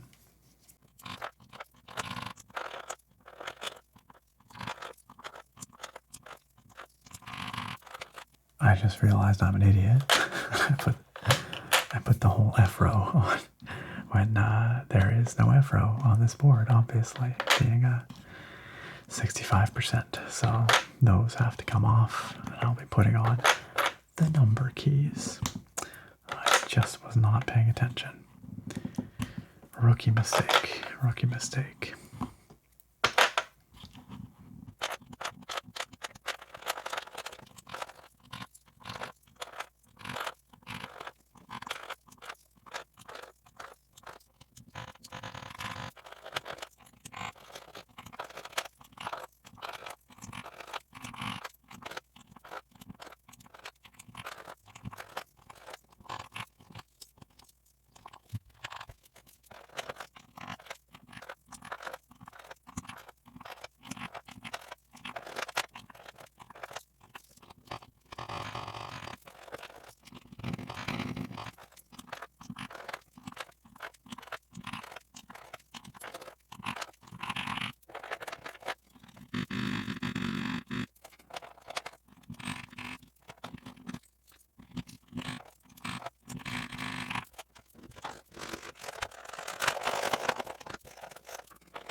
Okay, so that's that for the most part. You might have noticed I struggled a little bit on a couple, just because I wasn't sure about the spacing, specifically over here. For some reason, I thought we might end up with like a 1.5, a 1.5, and a 1U, rather than the trio of 1.25U keys. But and I think we could do that if we wanted to. We just have to shuffle the switches around a little bit, because as you can see, or as you probably saw, they could be, in several different configurations. Then over here, I did actually have the switch position slightly wrong to accommodate the 1.25U keys.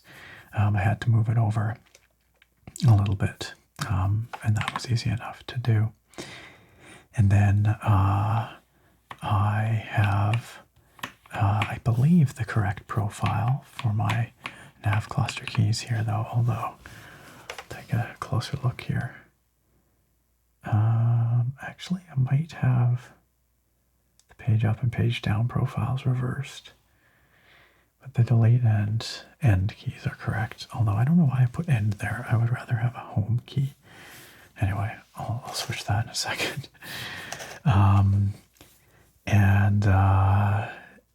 And then something is a little bit weird with this backslash key. I don't know if you noticed, but it's just ever so slightly,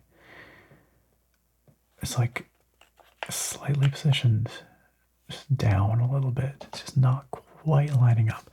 And I'm not sure if that's to do with where I put the switch or if it's just this particular keycap. It's not something you notice looking at it really from the front here, but from the top it's slightly discernible. I'm not sure what that's about. But the other thing I'd like to do is throw on a few accent colors, a few accent caps. So I'm thinking, you know, this lovely pale blue aesthetic with the gray and the green, very pale everything, really. It's very nice, but I think a few bold keycaps will really help it to pop.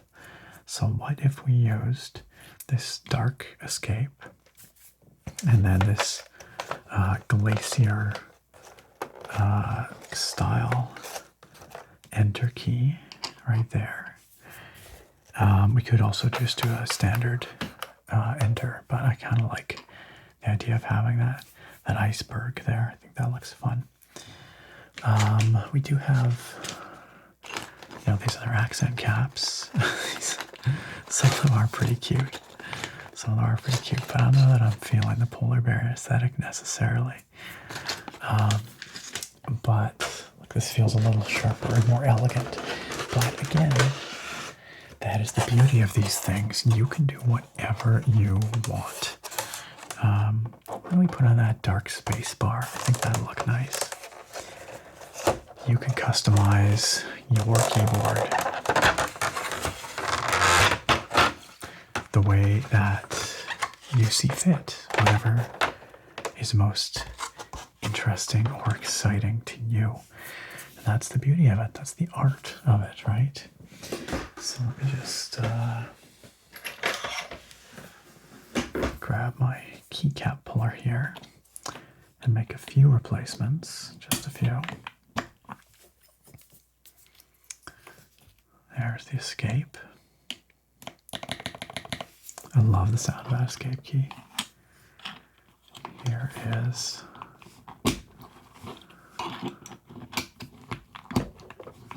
the enter, which will hopefully play nice and come off of there. There we go. Came with the switch. Yeah, this here, this is just feels a little bit wonky. Not quite sure why.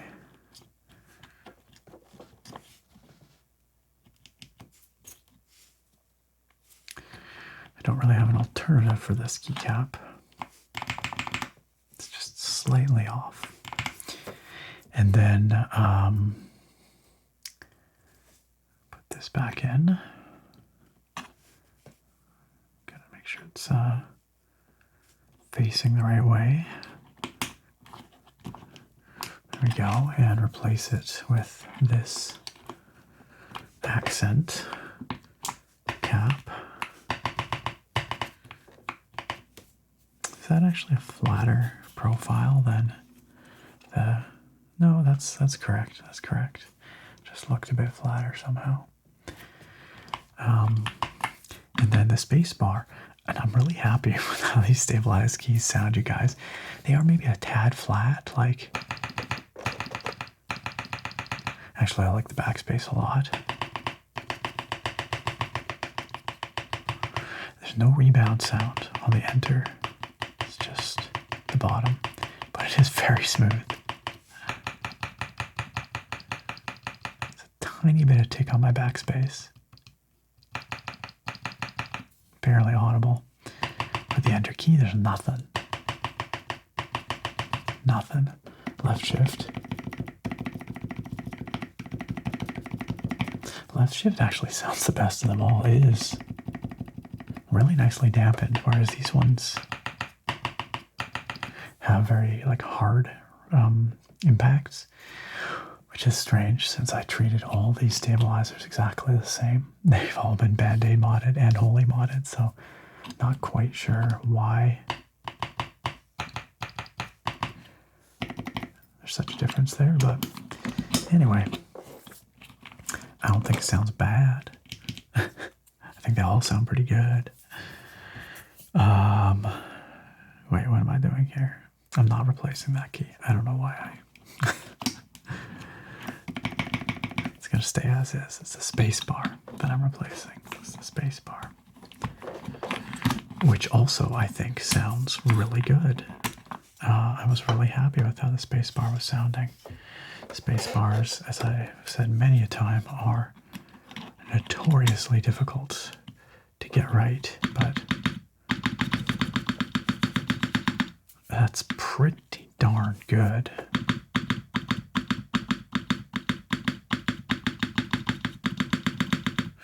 No rattle to speak of, so I'm pretty happy with that. I'm pretty happy with the sound overall, actually, you guys. It is a lovely sounding board. Now let me just put some of these keycaps back where they came from. And we will take this thing for a test drive, a proper test drive, although there was one other thing I wanted to do, and that was look to see if I could, I think that just goes there. I wanted to double check my profiles here because I think my page up there might be the wrong profile. So let's take a closer look at that. It's always a little tricky to figure that out, but yeah, you can maybe see there it's a little taller.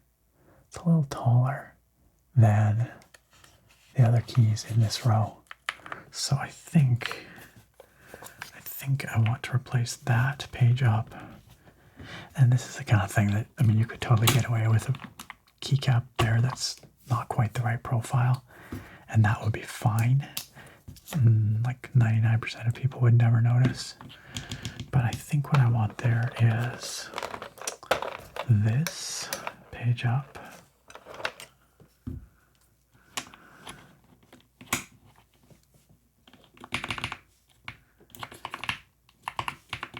Let's check that. There we go, much better.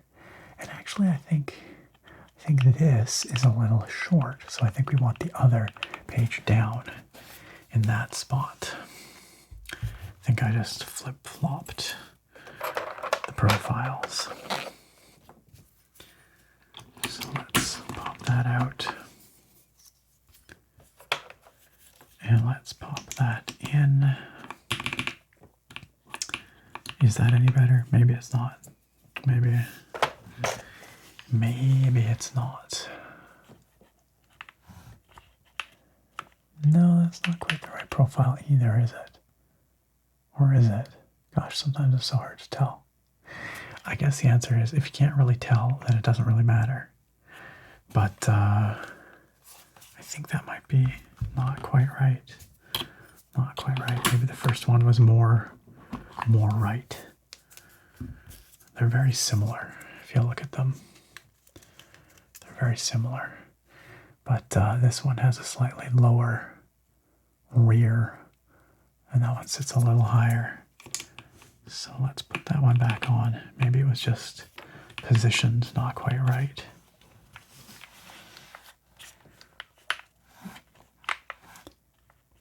I feel like it still doesn't quite come up as high as the rest in that row. Anyway, whatever. It looks absolutely fine from the front. I don't think anyone would notice. Oh yeah, I was going to replace that that end key with a home key. The last thing here.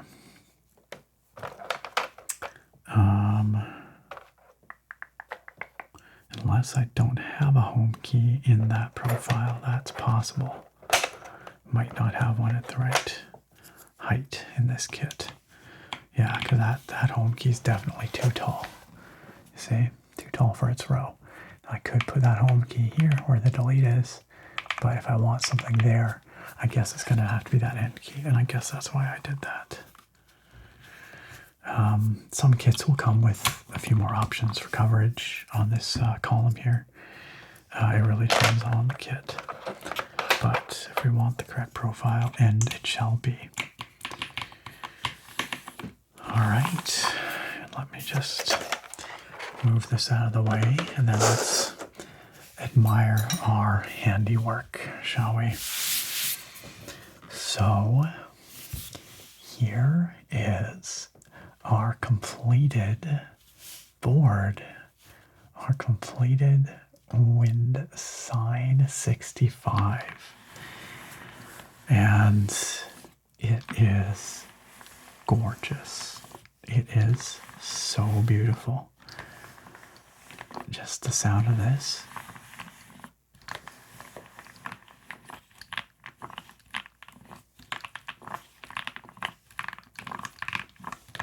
Doesn't that sound so nice, you guys? Oh, it sounds good. And I think it looks really nice. Now, you might disagree with my choice of the dark accent caps when everything else is so pastel. And again, that's entirely up to you. Entirely up to you how you want to play that. I might end up switching back to the lighter caps. We'll see. We'll see. But that's the beauty of it. And it looks pretty gorgeous from every angle, doesn't it? I love, love, love the way this side is sculpted. This curved edge flaring to the back, and then this curved edge flaring to the front, symmetrical, so that this line is actually flat when you have it on the desk surface. We've got our underslung bottom part here, and then it's so clean all the way around, that beveled front edge all the way down, that beautiful curve over here once again. Makes me think of like a yacht, like a very fancy boat or something. And I'm sure that if you wanted to carry that sine theme, that mathematical theme around to the front of the board, you could absolutely find a set that had some sort of fun math nerdy themes and accent caps. No doubt that exists. And then of course that gorgeous, gorgeous back with that beautiful polished steel plate in black there. Looking just beautiful. Keep using the word beautiful and gorgeous. Just magnificent, divine, spectacular. And of course those details here with the name and the Sin X graph there. It is a looker. It is really lovely. For me personally, these might not be the keycaps that I would choose necessarily. I don't think they look bad. I don't know that they're the best match. I had something else in mind, as a bit more of a kind of a botanical theme, but these are the ones that were sent, and I think they do look really nice. They're very, very clean. The whole board is extremely clean and feels so solid. Such good heft and such solidity in the feel and sound. So, speaking of sound, my friends, it's time. It's the moment you've all been waiting for, that I've been waiting for too. Let's take this thing for a proper sound test. Get some good typing time in on it. Let's check it out.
And there you have it, folks.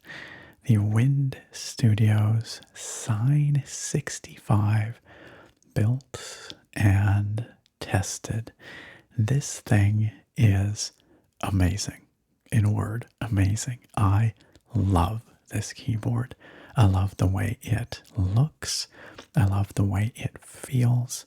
I love the way it sounds. What did you think about that sound test?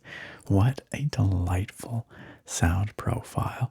It's got a beautiful smoothness to it and a creaminess to it that underlies everything. But these switches, they do have that, sort of higher register tack to them. That little hit when you bottom out, that gives it this beautiful, creamy, thocky, ticky-tacky kind of feel. I don't know. Obviously, when it comes to these sorts of things, your perception of the sound and the feel is very subjective, but I think this is one of the most pleasingly tactile keyboards I've ever used in terms of just wanting to touch it, just wanting to press those buttons and loving the feel and the sound that I get back from it. Really, as we started off talking about, this is a piece of art. It is a visual and an acoustic piece of art. Now, like all things, art is subjective, and perhaps this aesthetic is not to your taste, or perhaps you like a different sound signature. But for me, this is amazing. And perhaps even better is that this kit offers quite a bit of flexibility in terms of how you mount the plate or mount the PCB and the plate, and also the layout. There's a few different options. For instance, that wider space bar, which lets you do some fun stuff over here and over here. And then, for the plate and PCB, that top mount or that gasket mount, which I've gone with here today. I think the gasket mount is really nice. It is neither too soft nor too firm. It's the Goldilocks gasket mount. It's just right. And the whole thing came together pretty easy, didn't it? We didn't run into any issues really along the way. Everything was pretty straightforward, and Wind Studios made it that much easier by, partitioning out the screws and everything into nice little labeled baggies. And I should point out, by providing very detailed instructions online for assembly, which I glanced at. I did not follow to the letter, but I did just browse over to make sure there was nothing too out of the ordinary in there. Also, as you may have noticed, I have this board in wireless Bluetooth mode right now, so it paired instantly. It works very well. If you toggle that little switch under the right shift key here, you can turn it off or back on. Of course, you do have to remove the right key, shift keycap, but really you can just leave it on when it's in Bluetooth mode, because it'll last forever, for ages and ages, with those two big batteries in there, and Bluetooth being the low power wireless standard that it is. So, and when you turn it off and back on again, it will immediately pair with its last device. So that all works great. Works very well in wired mode as well. For those wondering, the polling rate in wired mode is 1000 hertz, so you can game on this thing, no problem. In Bluetooth mode, it drops down to 125 hertz. That might not be enough for some. I always do recommend using wired mode for gaming, but for non sort of speed critical purposes, the Bluetooth works just great. The reception seems dandy. A couple of other things. I did figure out what was going on with the backslash key. Remember how it was just seated a little bit oddly and sitting not quite right. it was the switch. There was a bent pin on that switch, so I popped it out, replaced it, and now it is more stable and sturdy and sits properly in line with the other keys in its row. I also figured out that weirdness with the profile of the nav cluster keys on the right here. It was just I had flip-flopped a couple of keys. The way it is, at least default setup, is that end is down here at the bottom, page up and page down in the middle, delete at the top. And I just had end swapped with page up and everything bumped down. So anyway, I just swapped those out, easy peasy. Now all of these keys have the proper profile to match their respective rows.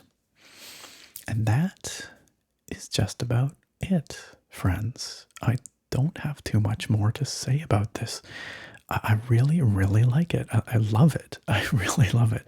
I'm really excited to have this on my desk, and I couldn't be happier with how it turned out in terms of the acoustics, and I mean, it looks amazing as well. I was extremely happy with how the stabilized keys turned out, not to pat myself on the back too much, but I think they sound really, really nice. Hopefully you agree. And yeah, the combination of these switches with the dampening that I chose to put in here and that Wind Studios provides, I think sounds excellent. But as I said many a time here, the beauty is that you can express yourself how you want to through beautiful keyboards like this. You can experiment with different kinds of foam, having some layers but not other layers. You could get rid of all the foam if you want and see how that sounds. Very different, I presume. You can try the gasket mount like I've done here.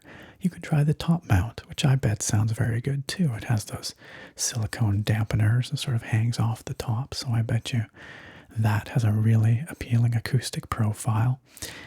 You can have no plate if you want. You can use that 5mm top foam in place of a plate. Again, I've never seen that or done that before. I'm curious though. Maybe I'll try it out with this board just to see, just to know. But again, that would confer a very different typing sound and feel. And of course, you can put in whatever switches you like thanks to the hot swappable board. Super easy to just pop them in and out.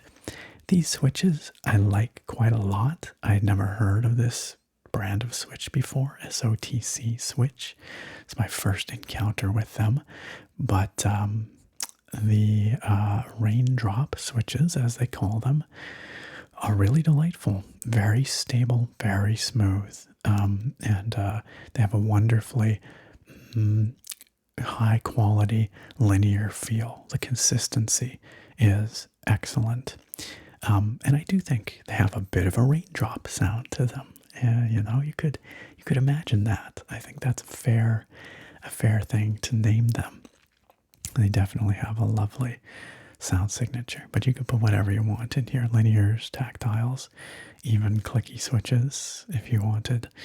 And of course, the keycaps. The keycaps are whatever you want. And this E-PBT Glacier set that Wind Studios sent over, I think looks really nice. Again, it might not have been my personal first choice, but it does look very sharp. It's got an elegance to it and a subtlety to it that I really appreciate. And then I just punched it up a little with these dark accents, which I think really, really make it pop in a beautiful way. And that's everything, friends. That's everything. So if you are interested in picking up the Wind Studios SIN65 kit in all its beauty, all its mathematical theming, you can, of course, check out the link down below in the video description. At the time of publication, the group buy should be live, and it should be running for about a month. It should end on October 19th, 2023. So once again, this is a limited time thing, and once that group buy is over, you might not be able to get your hands on this keyboard kit anymore. It really depends. Sometimes companies will do a second run or an R2 or an R3 later down the road. Other times not. And then if you really want it, you've got to go look to the secondary market, which is always a crapshoot and substantially more expensive usually for these limited run items. So if you like it, get in on that group by now is what I will say. And there's a lot to like here. It is a delightful keyboard with just such attention to detail. It is so apparent that the people who designed and built this are keyboard enthusiasts like myself, people who really care about the experience and the art of mechanical keyboards, building and customizing mechanical keyboards. So once again, that link down below, whatever down is for you, down at the top of the video description. A huge thank you to Wind Studios for reaching out about this, for sending over this amazing kit, their SIN65, and all the other goodies with it, the stabilizers, the switches, the keycaps. And thank you to them for sponsoring this video as well. I really appreciate the opportunity to check out their lovely keyboard and share it with all of you. And on that note, I hope that all of you found this interesting and fun, maybe, to see such a lovely board coming together. But above all, I hope you found it relaxing. And I look very forward to having you back here next time. Farewell for now, my friends. Oh hey, it's end of video Nick here to tell you about something else I really appreciate. You know what that is? I bet you do. If you ever make it to the end of these videos and listen to what end of video Nick has to say, I'm pretty sure you know exactly what I appreciate. I appreciate these wonderful people, these supporters of this channel on my Patreon and on my YouTube memberships. They help me create the kind of content that I love the most, follow my passions here on this channel by supporting what I do unconditionally. Incredibly kind of them. And if you, dear friend, would like to join their illustrious ranks and support what I do here and earn some fun perks while you're at it, like early access to my videos, voting once a month on a special video at the Fusro and above tier, or at the Fusro Da tier, getting your name read out in a very special spoken thank you in every single video, well, then you can check out the links down below near the top of the video description. You'll find a link to my Patreon and YouTube membership there where you can browse those tiers and find one that is right for you.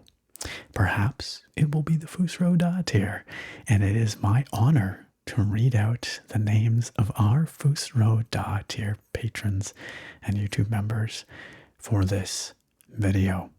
Starting with Ragnar Ragnarsson, Angel Garcia, K Time, Odinson, Jake Luffney, Rango Steele, and Drummer Brit. An amazing group of individuals. I cannot thank them enough. Their support is immense, and I am incredibly grateful for them, as I am for everybody that you see listed here. Some amazing people, amazing folks, many of whom have been part of this community for a very long time, and they come out and hang out on my Twitch streams, they comment on the videos, and they support so kindly here as well. I can't thank them enough. Once again, if you are interested in joining those fine folks, please do consider checking out those links down below at the top of the video description. A huge thank you once more to this channel's amazing supporters.